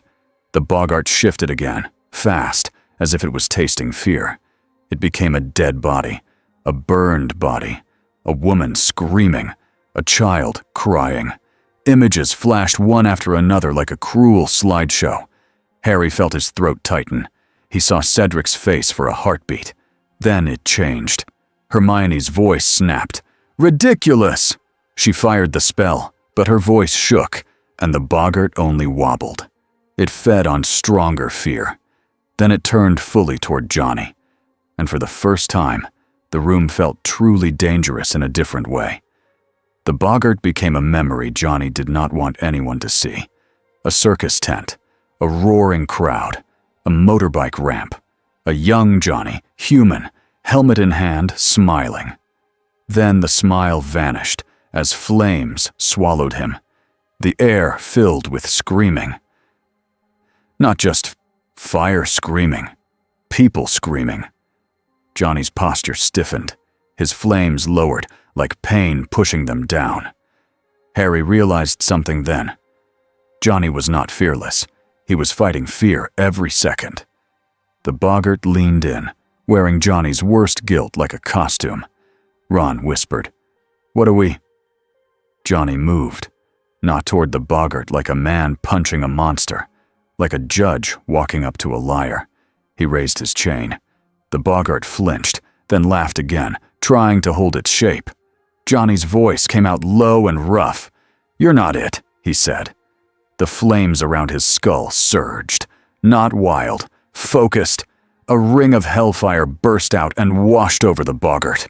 The boggart screamed. It was not human. It was the sound of something that lived on fear being denied its food. It tried to change again, to become Harry's dead parents, to become Hermione failing, to become Ron alone. But the hellfire clung to it like truth. The boggart shrank. It collapsed into a small, shaking shape on the floor like a cornered animal. Johnny stepped closer and snapped his chain around it once, pinning it. It stopped moving. Harry stared, breath shaking. Hermione's eyes were wide. You didn't use a spell," she whispered. Johnny's skull turned slightly. "Fear is a kind of evil," he said. "Not always guilty. But it feeds monsters." Ron swallowed. "So you starved it," he whispered. Johnny looked back down the path of stacked objects. "The real thing is still here," he said. He released the boggart, leaving it trapped under the chain for now, then walked on. Harry followed, scar prickling like a compass. They moved deeper, and then Harry felt it. A cold spot, not like Dementors. Sharper, more personal. His scar burned. He clenched his teeth. Hermione grabbed his arm. "Harry," she whispered. "Are you?" "I'm fine," Harry lied. Johnny stopped beside a pile of old instruments and cracked mirrors. He stared at a small object half buried under a broken bust. It was a silver shape, dull with dust. A crown. Not a full crown like a king's. A thin, elegant band with small points, like a diadem. Hermione's breath caught. "That's beautiful," she whispered.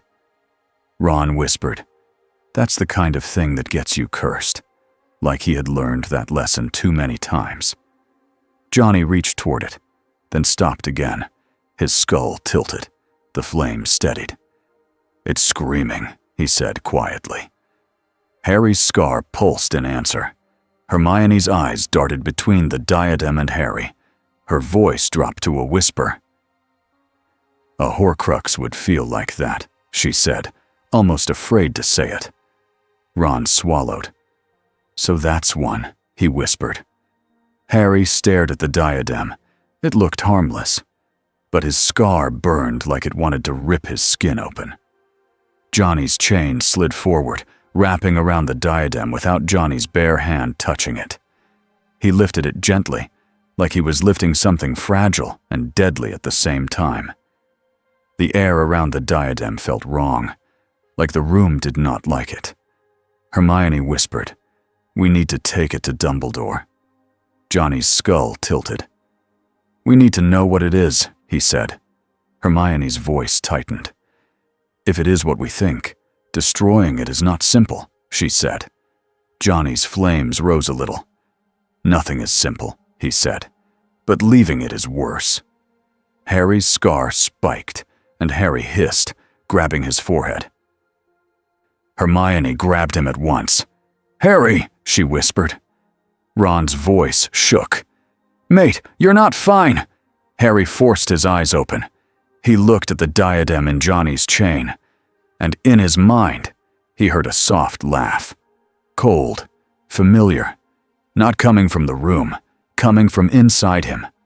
Johnny's skull snapped toward Harry, flames flaring. "He's watching," Johnny said, voice low.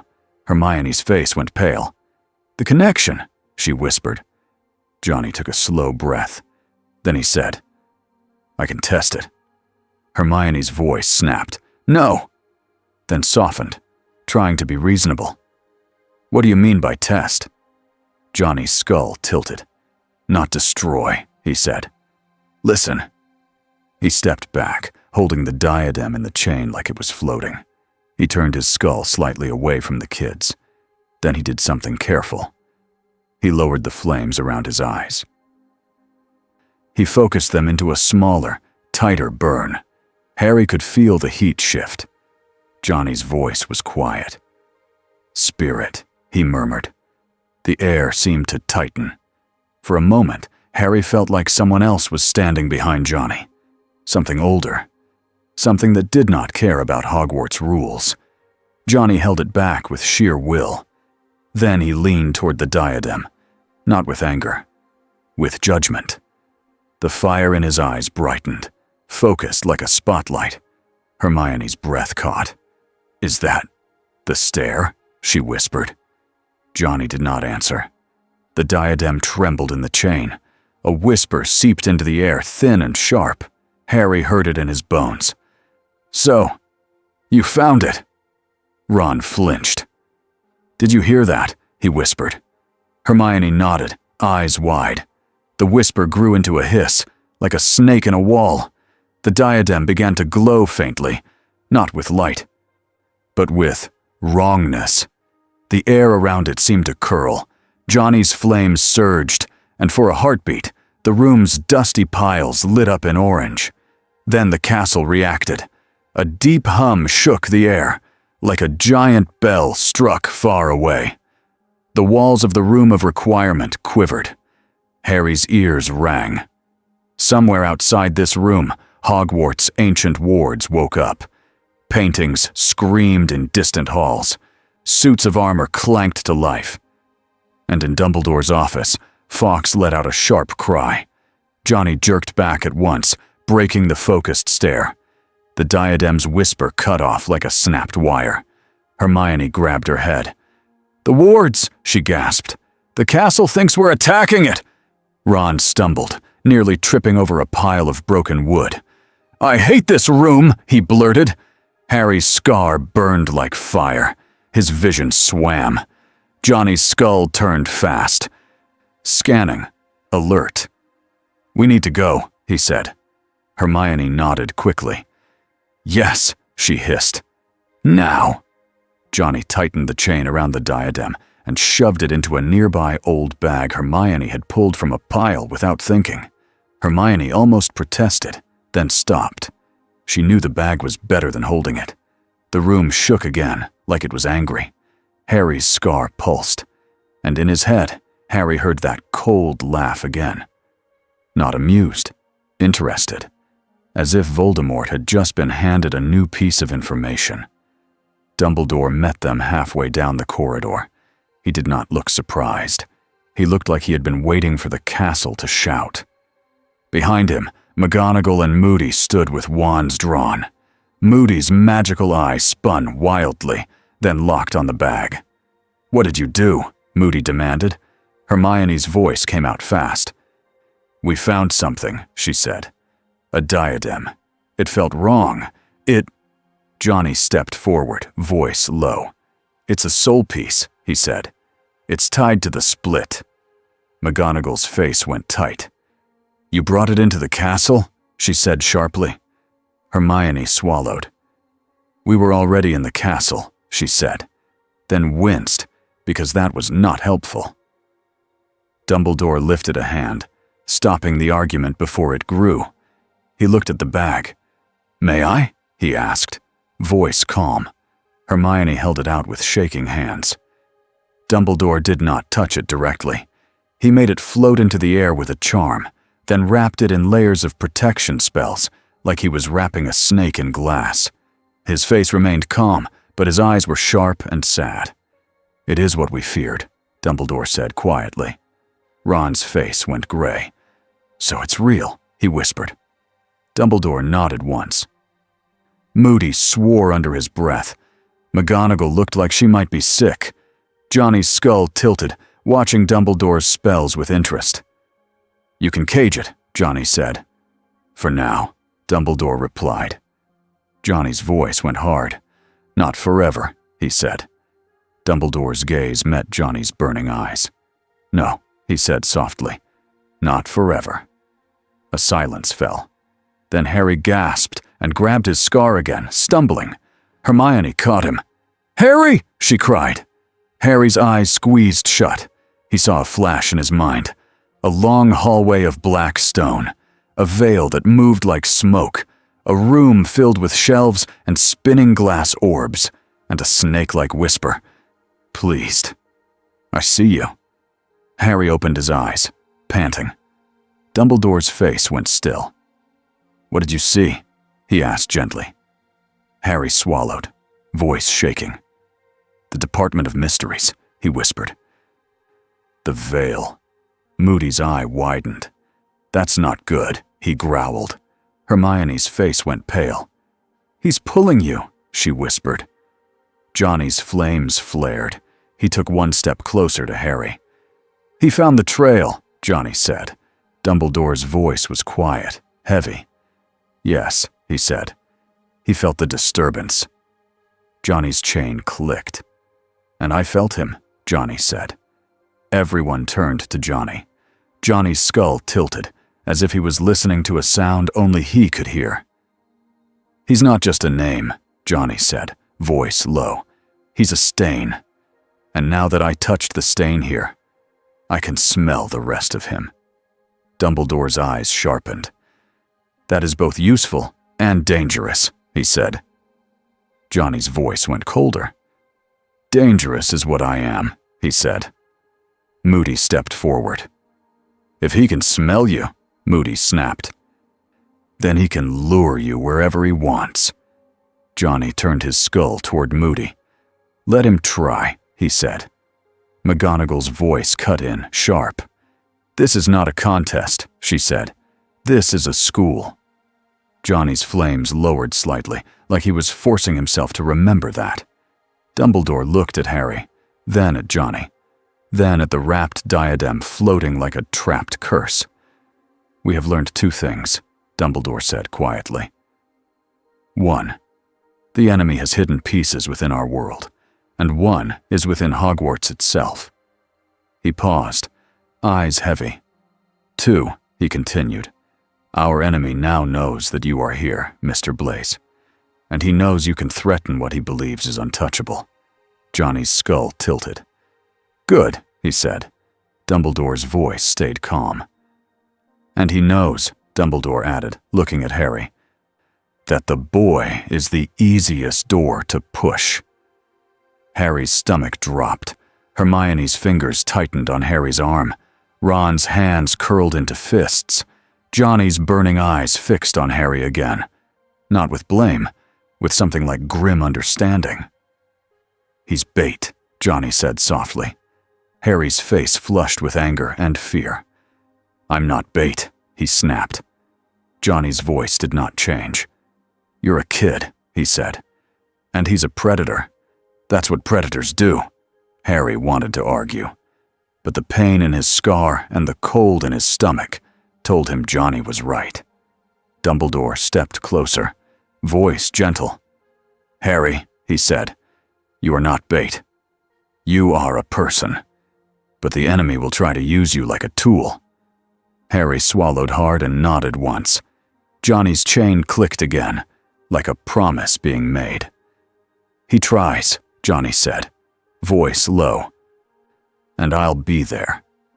Dumbledore's eyes met Johnny's flames. And we, Dumbledore said quietly, will be there to ensure your fire does not burn what we love. For a moment, the group stood in the dim corridor, surrounded by the quiet hum of a castle that had just been shaken awake. Somewhere in the distance, a door slammed. Somewhere else, a pink notice appeared on a wall, as if rules could stop what had already begun. And far away, in the dark, Lord Voldemort smiled without warmth, because now he had a new game, a boy with a scar, a school full of children, and a hunter made of fire who could be pulled by the scent of a broken soul. The war had just gained a new weapon, and a new target. 2 weeks passed, but Hogwarts did not feel healed. The cold from the Dementors was gone, yet the fear stayed. It lived in whispers. It lived in the way students looked over their shoulders. It lived in the pink paper notices that kept appearing on walls like they grew there. Johnny Blaise became part of that new Hogwarts. He did not sit in class. He did not laugh in the halls. He did not eat in the Great Hall. Most students only saw him as a glow outside a window at night, a flash of orange beyond the trees, a line of burned tracks on damp grass that vanished by morning. Some students said he was a curse Dumbledore had brought in. Some said he was a guardian the castle had chosen. Harry did not know which was closer to the truth. He only knew one thing. Every time Harry's scar throbbed, Johnny's fire changed, like he felt it too. On some nights, Harry woke up with sweat on his neck, his scar burning, and a whisper in his mind, like a snake, sliding over stone. And on those nights, Harry would hear it outside, an engine, not loud, not showing off, just there, like a promise. Ron's new job, without anyone officially calling it a job, was petrol problems. It started with Arthur Weasley. Arthur arrived at Hogwarts one afternoon under a pile of paperwork and stress. He looked like he had not slept well. His tie was crooked. His eyes were tired. He was also excited in the way Arthur always was when he heard the words, Muggle device. He found Ron, Hermione, and Harry near the courtyard and waved them over like he had a secret. I've brought something, Arthur whispered, as if he was smuggling in treasure.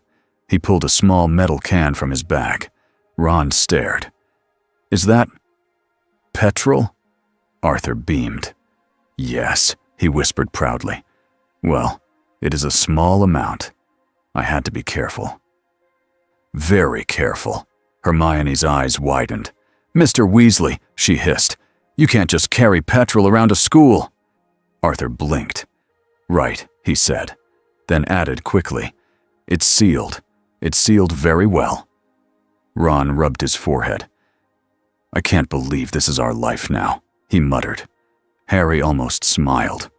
Almost. Then his scar prickled, and the smile faded.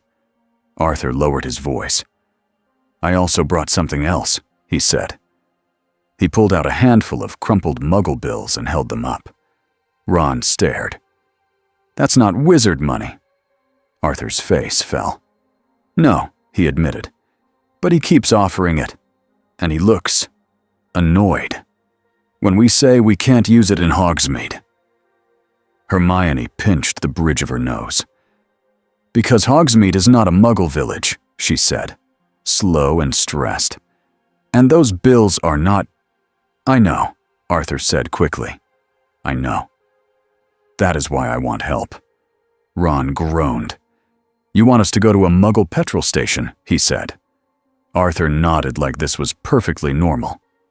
"Yes," he said. "And then we exchange the money properly and—" Hermione cut him off.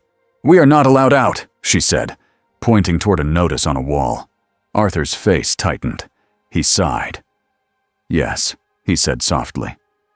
"Umbridge." Harry felt anger rise in his chest. Umbridge wasn't fighting Voldemort. She was fighting control. She was fighting Dumbledore. She was fighting fear with more fear.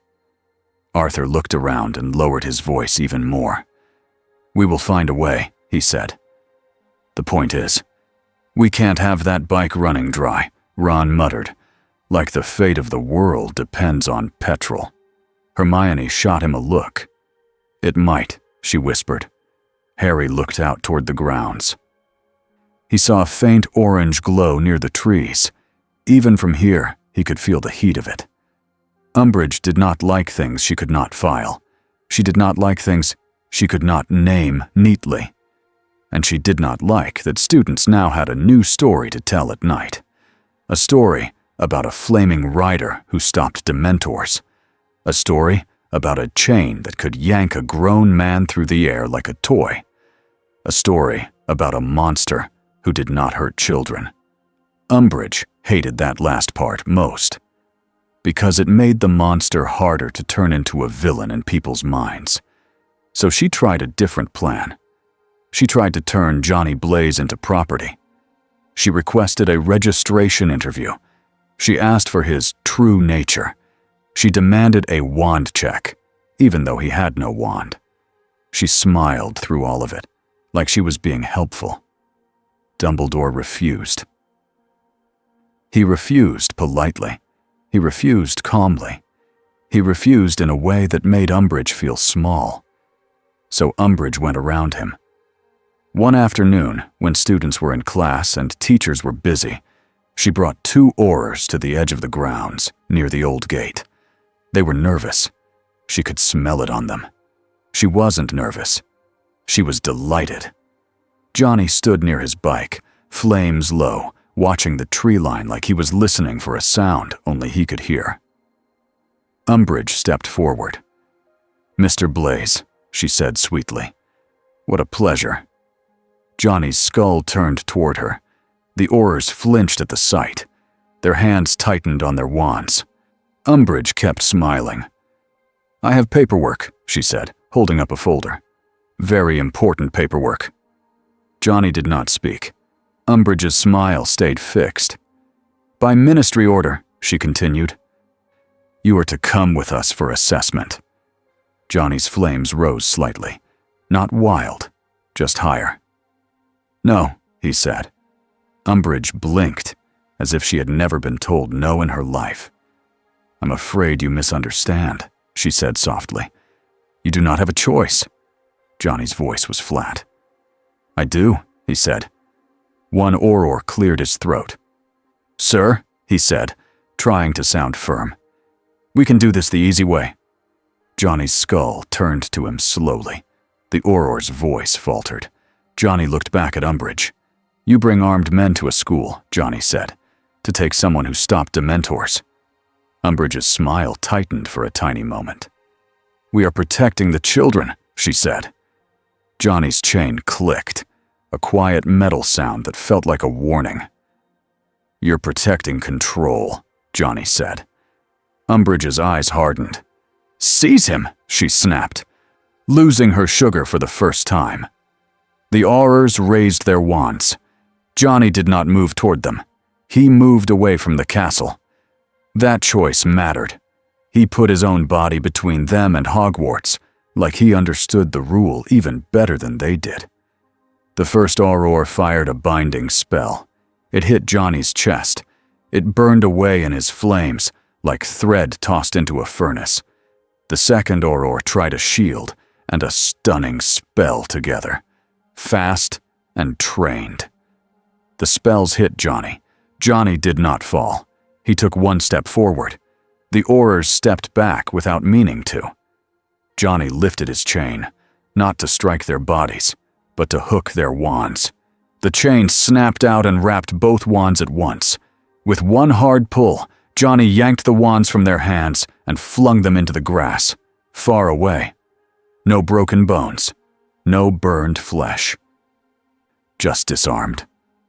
Umbridge's face went pale. Johnny took one more step toward her. She held her ground, but her smile was gone now. "I won't be caged," Johnny said, voice low. "And I won't hurt your people unless they force my hand." Umbridge swallowed. Then she forced her smile back onto her face like a mask. "This will be reported," she said, voice trembling with anger. Johnny's flames lowered again. "Report it," he said. Then Dumbledore arrived. Not running, not panicking, just walking with calm power. Umbridge turned at once, eager. "Headmaster," she said. "You see? He is violent. He is—" Dumbledore looked at the Aurors' missing wands. He looked at the grass where they lay. Then he looked at Johnny. "I see restraint," Dumbledore said. Umbridge's eyes flashed. "Restraint," she repeated, offended. Dumbledore's voice stayed gentle. "Yes," he said, "and I also see a ministry that thinks force solves fear." Umbridge opened her mouth. Dumbledore lifted a hand. "Enough," he said, and his voice was still soft, but it ended the argument. Umbridge's smile twitched. "We will speak again," she said, and she turned sharply and marched away.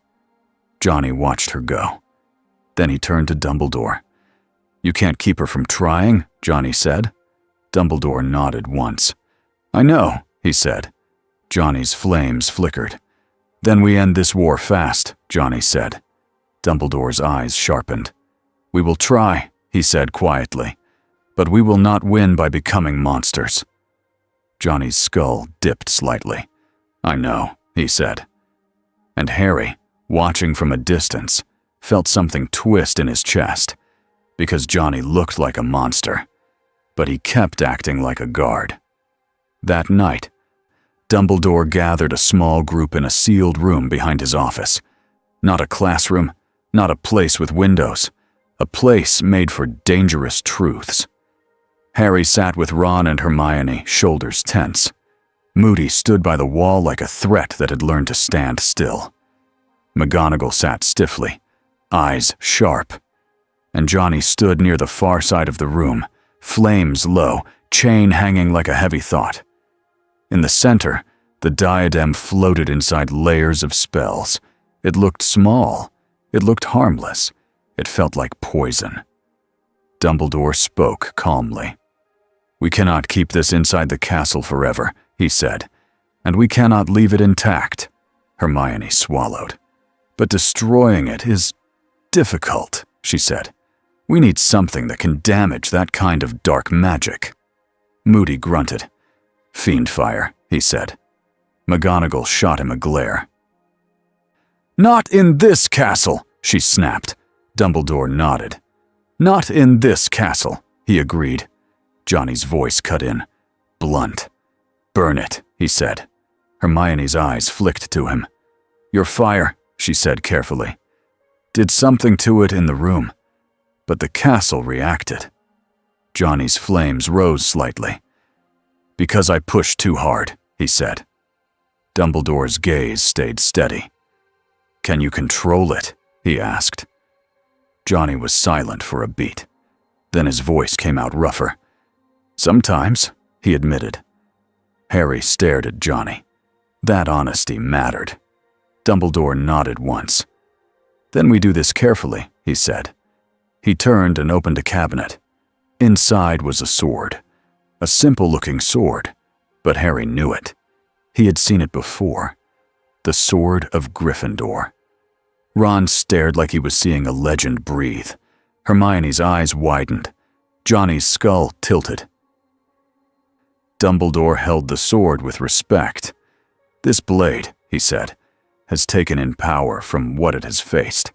It can harm what normal metal cannot." Hermione's voice was quiet. "Basilisk venom," she whispered, understanding. Dumbledore did not confirm it aloud. He looked at Johnny. "Your fire attacks the soul," he said. "This blade can cut what holds the soul piece." Johnny's chain clicked softly. "You want both," Johnny said. Dumbledore nodded. "Yes," he said. "And we do it away from students." Moody's eye spun toward Harry. "He shouldn't be here," Moody growled. Harry's jaw tightened. "I'm already in it," he snapped. McGonagall looked like she wanted to argue, but Dumbledore lifted a hand again. "Harry is part of the reason this exists," Dumbledore said quietly, "and part of why it must end." Harry felt Hermione's hand touch his sleeve. A steadying gesture. Dumbledore's voice stayed calm.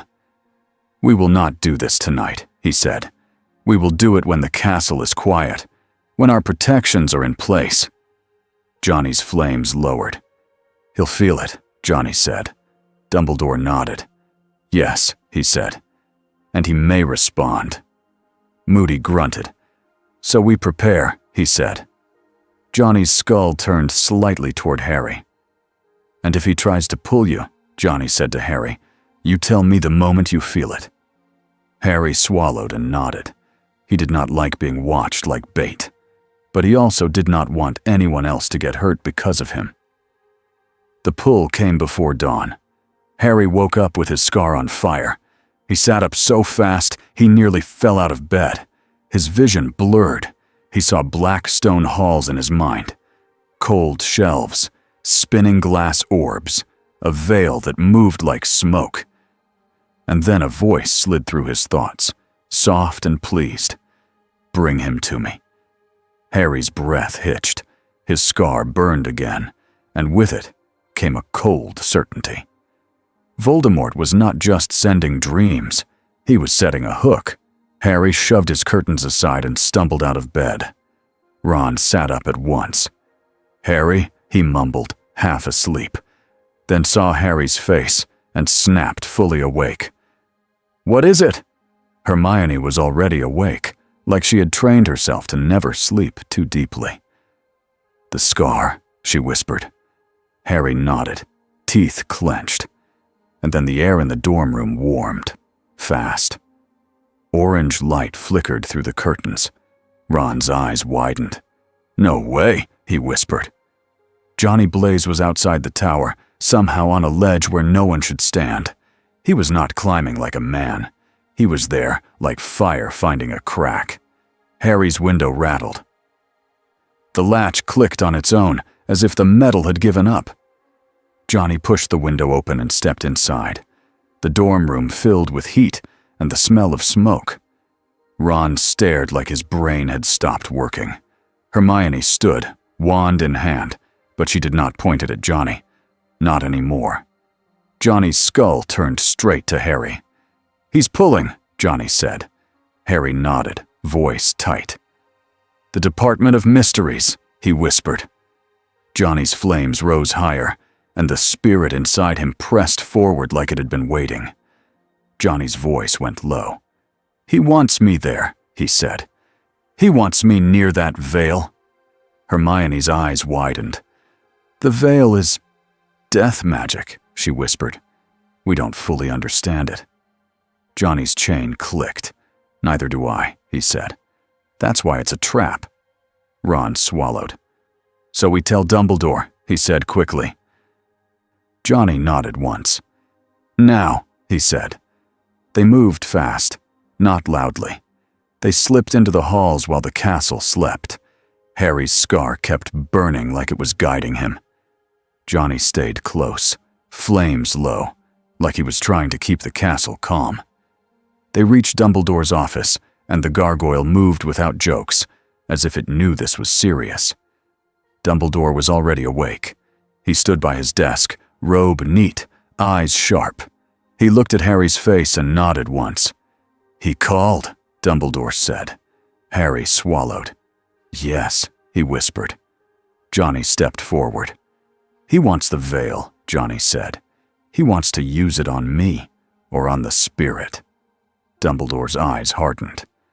Then we do not go to him, he said. Johnny's flames flared. He'll come to us, he said. As if those words were a signal, the castle shook. A deep thud echoed through the stone. Then another. A scream rose from far below. Moody's voice rang out from somewhere in the halls. To positions, he roared. Dumbledore's jaw tightened. He has begun, he said. Johnny turned toward the door, chain lifting like it was eager. Dumbledore's voice cut in, firm. Mr. Blaze, he said, remember the students. Johnny's flames lowered, steadying. I remember, Johnny said. Harry's scar burned harder, and through the pain, Harry felt it.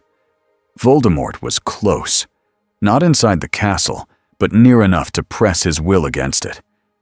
The attack was not just Dementors this time. Death Eaters came too, bold and fast. They hit the edges of Hogwarts like wolves testing a fence. Curses struck the air, shields flared, statues moved, animated by teachers to block doorways. Students poured into safer halls under McGonagall's commands. Harry ran with Ron and Hermione behind Dumbledore, heart hammering. Johnny moved ahead like a living torch, and students who saw him stopped in their tracks. Some stared, some flinched. One small girl whispered, "Is he here to save us?" Johnny did not answer her with words. He answered by placing himself between her and the danger. Outside, Dementors slid over the grounds again, more than before. Harry felt the cold, even through stone. Teachers cast Patronuses. Silver animals surged into the night. But the Dementors pushed through in places. They were being guided. They were being aimed. Johnny stepped into the open courtyard. The night air hit him, and his flames rose higher, like they were glad to breathe. The cold rolled toward him. Johnny lifted his chain and snapped it once.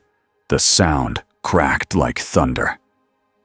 Hellfire spilled across the ground in a wide line, not spreading into the grass, not touching the students behind him, only pushing outward like a controlled wave. The Dementors recoiled, not just slowed, recoiled like they had been slapped. Johnny's bike roared behind him. It had somehow arrived, as if the machine followed his will. Ron stared, breathless. "How does it keep doing that?" he gasped. Hermione's voice shook. "It's not a normal bike," she whispered. Johnny mounted it in one smooth move and shot forward across the grounds. The tires left burning tracks that cut through frost. He drove straight at the thickest cluster of Dementors and swung his chain in a wide arc. The chain wrapped 3 Dementors at once. He yanked hard, dragging them together, then slammed them into the ground. The impact cracked stone. The Dementors tried to rise. Johnny's flames surged, and the hellfire clung to them. The air screamed with cold and heat fighting. Behind Johnny, Death Eaters struck at teachers from the shadows. A curse hit a statue and shattered it. McGonagall's voice cut through the chaos. "Protect the students!" she shouted, and suits of armor clanked into lines like soldiers. Moody fired a spell that turned a patch of ground into a trap. A Death Eater fell and cursed wildly, then vanished with a crack before Moody could grab him. Harry lifted his wand. "Expecto Patronum," he shouted again. His stag burst out, bright and strong, charging into the dark. For a moment, Harry felt proud. Then his scar burned hard, and his knees nearly buckled. Hermione grabbed him. "Harry!" she cried. Harry gritted his teeth and forced himself upright. He saw a tall shadow at the edge of the grounds. Not a Dementor, not a Death Eater. A figure like a hole in the night. Red eyes. Voldemort did not step into the courtyard. He did not need to. His presence alone made the cold feel smarter. He raised one pale hand. Dementors moved like they had been pulled on strings. Johnny felt it. He turned his burning skull toward the edge of the grounds. The flames in his eyes sharpened. Voldemort's thin mouth curved. "You." Voldemort's voice slipped into the air, not loud, but heard anyway, as if it pressed itself into people's minds. Some students screamed. Some froze. Johnny's voice boomed back, rough and hard. "I know what you are," he said. Voldemort's eyes gleamed. "Do you?" he murmured. "Do you know what you are?" Johnny started his bike and surged forward. Dumbledore's voice snapped. "No!" as he raised his wand, trying to block Johnny's path with a controlled barrier. Johnny did not crash into it. He stopped short, skidding, flames flaring. Dumbledore stepped forward, eyes fierce now. "He wants you away from the castle," Dumbledore said quickly. "He wants you near his chosen ground." Johnny's chain rattled. He did not like being held back. Voldemort's voice slid in again, smooth as poison. "Johnny Blaze," he said, tasting the name. "A man bound to a spirit. A man who wants freedom." Harry's stomach dropped. Voldemort knew. Voldemort's red eyes locked onto Johnny. "I can give you what you want," he said softly. Johnny's flames flickered. For the first time that night, Harry saw it. A tiny pause. Not fear, temptation. Because who would not want their curse gone? Voldemort continued. Voice gentle like a lie told with care. "You feel that thing inside you," he said. "It burns, it pulls, it judges, it owns you." Johnny's chain tightened in his fist. Voldemort's voice lowered. "I have torn souls," he said. "I have bound them. I have rebuilt them. I can separate you." Harry felt sick. Hermione whispered, horrified. "He's offering to remove the spirit." Ron's voice shook. "He can't be serious."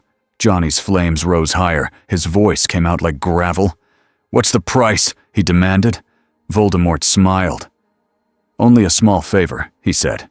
"Step beyond the castle. Come to the Vale. Let me show you how doors open." Dumbledore's eyes flashed. "No," he said, firm. Voldemort ignored him. "You were not made for schools," Voldemort whispered to Johnny. "You were made to punish. Come where punishment is pure." Johnny's skull turned slightly, and Harry could not tell if Johnny was looking at Voldemort or listening to the spirit inside him. Then Johnny spoke. "No," he said. The word was simple. "Final." Voldemort's smile twitched. "Think," he murmured. Johnny's voice rose, loud enough that the courtyard heard. "I don't make deals with monsters," he said. "I've done that once." His flames surged, and the heat pushed the cold back in a wave. Voldemort's eyes narrowed. "Pity," he said. He lifted his wand. A green curse shot out, fast as a snake strike. Harry's blood turned cold. "No!" he yelled. The curse hit Johnny. It struck his chest. For a heartbeat, the flames dimmed, like someone had poured water on a fire. Johnny's body rocked back half a step. Students gasped. Ron's mouth fell open. Hermione whispered, "It worked!" Then the flames exploded back up, brighter than before. Johnny straightened slowly. He looked down at the spot where the curse had hit him. Then he looked back at Voldemort. His voice came out low and steady. "That's your best?" he said. Voldemort's smile vanished. The Death Eaters around the grounds hesitated. The Dementors drifted back, sensing danger in a way their cold minds understood. Johnny started his bike and shot forward again. This time, Dumbledore did not block him. Because Johnny was not leaving the castle behind. He was moving along the edge, cutting off Dementors, dragging Death Eaters away from student paths, forcing the battle line to bend around Hogwarts instead of pulling outward. He was doing what Dumbledore wanted, protecting, even while raging. A Death Eater tried to curse a group of fleeing students near an archway. Johnny's chain snapped out and hooked the man by the chest. Johnny yanked him through the air and slammed him into the ground, hard enough to knock the breath out of him. Johnny leaned down, skull inches from the mask. "Look at them," Johnny said. The Death Eater thrashed, trying to raise his wand. Johnny's flaming eyes locked onto the man's eyes through the mask. The Death Eater froze. Then he screamed, not from fire touching skin, from what he saw inside his own mind. He saw every moment he had hurt someone, every face, every cry. He felt it like it was happening to him. The scream turned into sobbing. He went limp. Ron stared, shaking. That's the stare," he whispered. Hermione's face was pale. "It forces remorse," she whispered. Harry swallowed hard. A part of him wanted that used on Voldemort. A bigger part of him was terrified of what it would do to a normal person. Voldemort watched from the shadows, eyes narrowed. He did not rush in like a fool. He waited for his moment, and he chose it like a knife choosing a soft spot. A group of students spilled into the courtyard from a side door, too early, too panicked. One of them was a small boy, shaking, wand slipping in his hand. A curse flew from the darkness toward the boy. Harry saw it and moved without thinking. He jumped forward, wand up. "Protego!" he shouted. The shield flared. The curse hit it and splintered. Harry stumbled back. His scar burned so hard he saw white spots. And in that instant of pain, Voldemort struck in a different way. Not with a spell. With a push. Harry's mind filled with that cold voice again. "Bring him." Harry's head snapped back as if a hook had been yanked.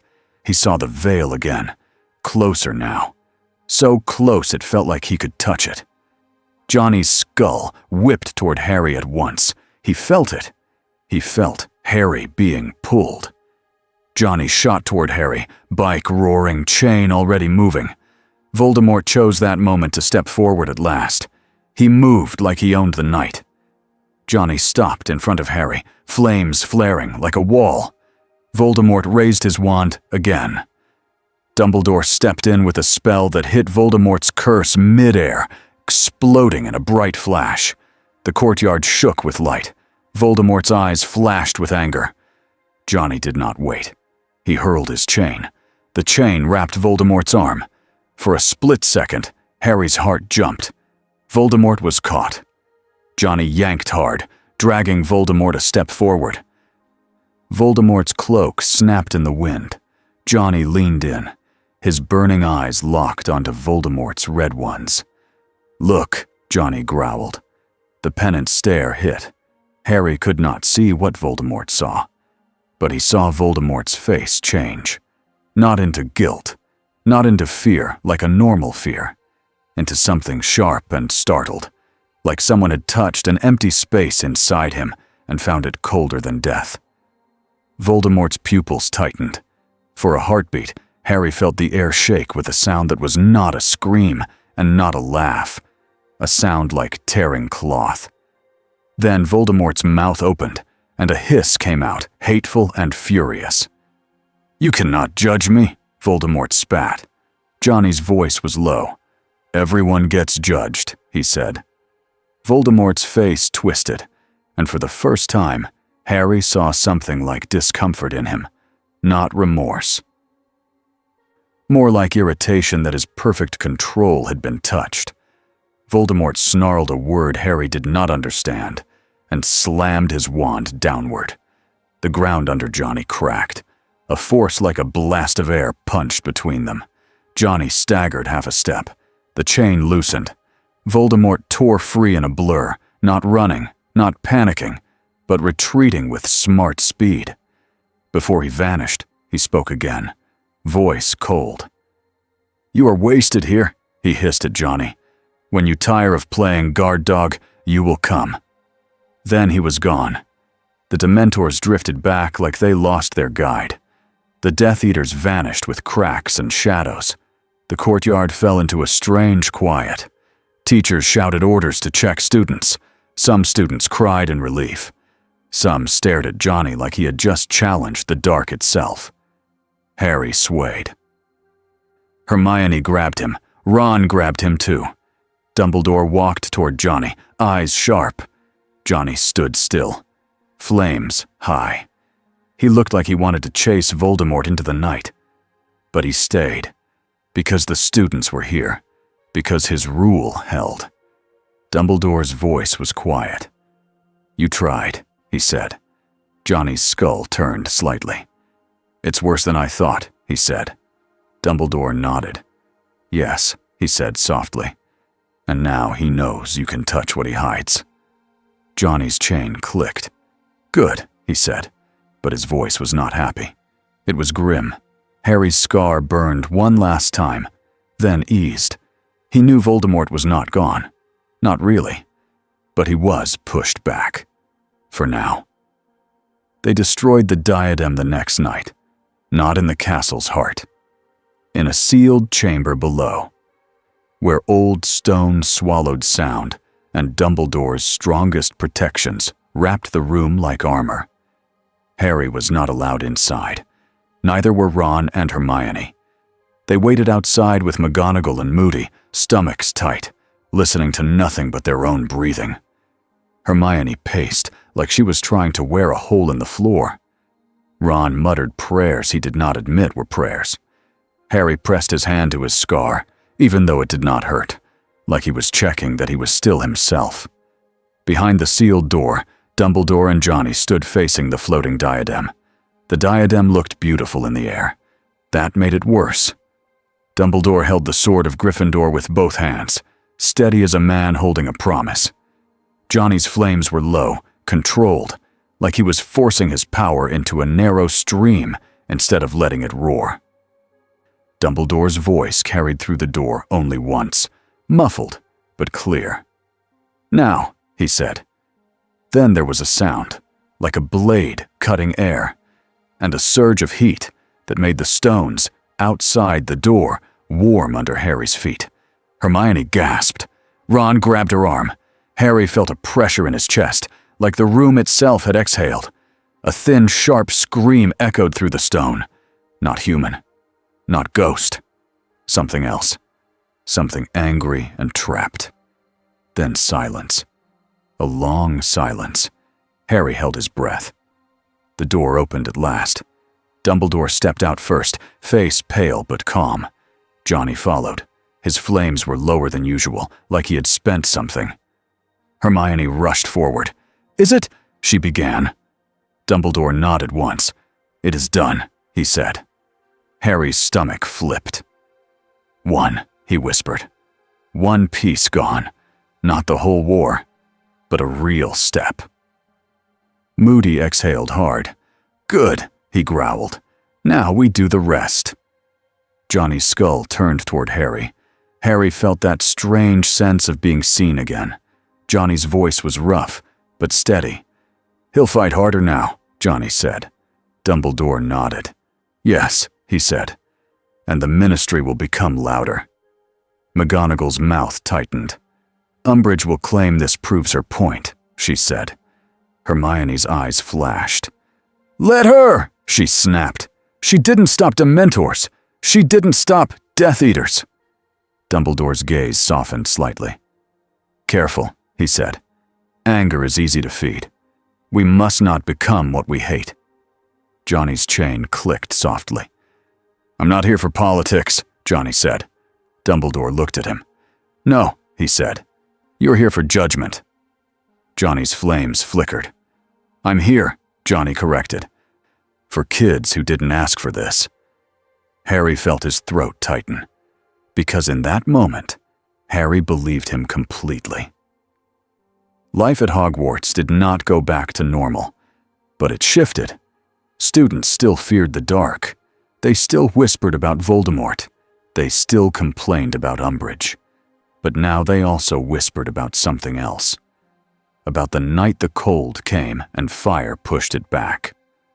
About the night the Dark Lord spoke at the castle edge and didn't win. About the burning tracks on the grounds that meant you are not alone. Umbridge tried harder. She made more rules. She took points for small things. She smiled while she punished. But even she could not erase a story once it took root. And Johnny Blaze stayed. Not in a classroom, not in a bed. In the spaces between danger and children. A silent ally. A nightmare to enemies. A strange kind of comfort to the scared. The lake was calm the night Harry finally saw Johnny without the skull. Harry did not even know the flaming form could stop. He only knew that he had walked down to the Black Lake because his thoughts were too loud in the dorm. He needed air. He needed quiet. He found Johnny near the water's edge, sitting on a rock like a man who had forgotten how to rest, but was trying anyway. No flames, no skull, just a man in a worn jacket, shoulders tense, staring out at the dark water. Harry stopped a few steps away. Johnny did not turn, but his voice came out immediately, like he had sensed Harry's presence the whole time. "You shouldn't wander at night," Johnny said. Harry swallowed. "Neither should you," he replied. Johnny let out a short breath that might have been a laugh. "Fair," he said. Harry stepped closer. He could see Johnny's face now. Tired eyes. A hard jaw. The kind of face that looked like it had carried too much for too long. Harry stood beside him, hands in his pockets. For a while they said nothing. The castle behind them glowed softly in the night. Then Harry spoke, voice quiet. "When you looked at him," he said, "did it work?" Johnny's eyes stayed on the lake. "Not the way it works on normal men," he said. Harry's throat tightened.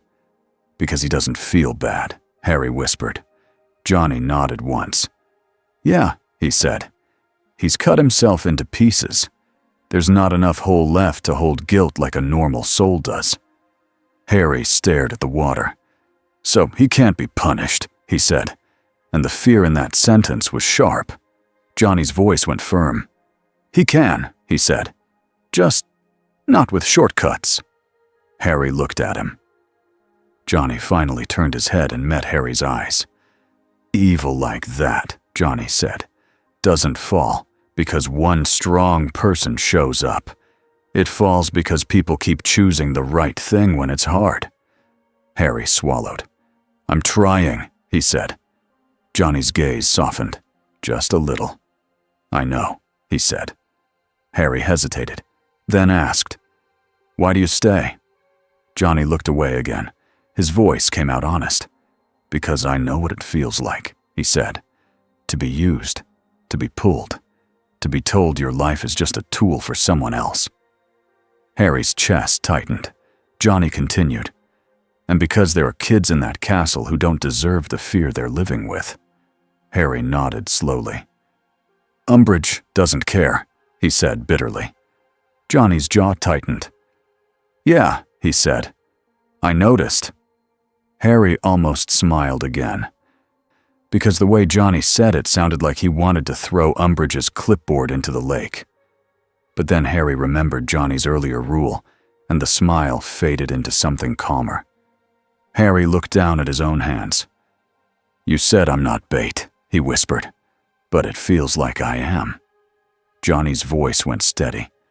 "You're not bait," he repeated. "You're the target, and that's different." Harry's heart beat hard. Johnny leaned forward slightly, voice low. "Listen to me," he said. "He will try to make you hate. He will try to make you think you have to become him to beat him." Harry nodded, throat tight. Johnny's eyes held Harry's. Don't, he said simply. Harry breathed in, shaky. I won't, he whispered, though he did not fully trust himself yet. Johnny reached into his jacket and pulled out a small metal can. Harry blinked. Is that? Johnny gave a tired half smirk. Petrol, he said. Harry stared. You carry that around? Johnny shrugged. Your friend Ron, he said. He thinks it's his mission. Harry let out a small laugh, a real one. It surprised him. Johnny looked at him for a moment, then nodded, like he approved of laughter existing at all. The engine of the bike rumbled behind them, soft and low. Johnny stood up. Harry swallowed. Are you going? He asked. Johnny glanced back at the castle. Not far, he said. I don't leave kids unguarded. Harry nodded. Johnny paused, then said, You did good, in a voice that made it sound like he meant it. Harry's chest tightened again. Thanks, he said. Johnny swung onto the bike. Flames crawled up his shoulders, slow and controlled. His face vanished behind fire. The skull returned. The Ghost Rider returned. But now Harry knew there was still a man inside it. Johnny looked back one last time. His voice came out low, carrying over the lake like a promise. Shattered souls can be faced, he said. They don't get to hide forever. Then the bike rolled forward. The tires left a thin line of fire that faded behind him. And Hogwarts, for the first time in a long time, felt like it had one more guardian than it used to.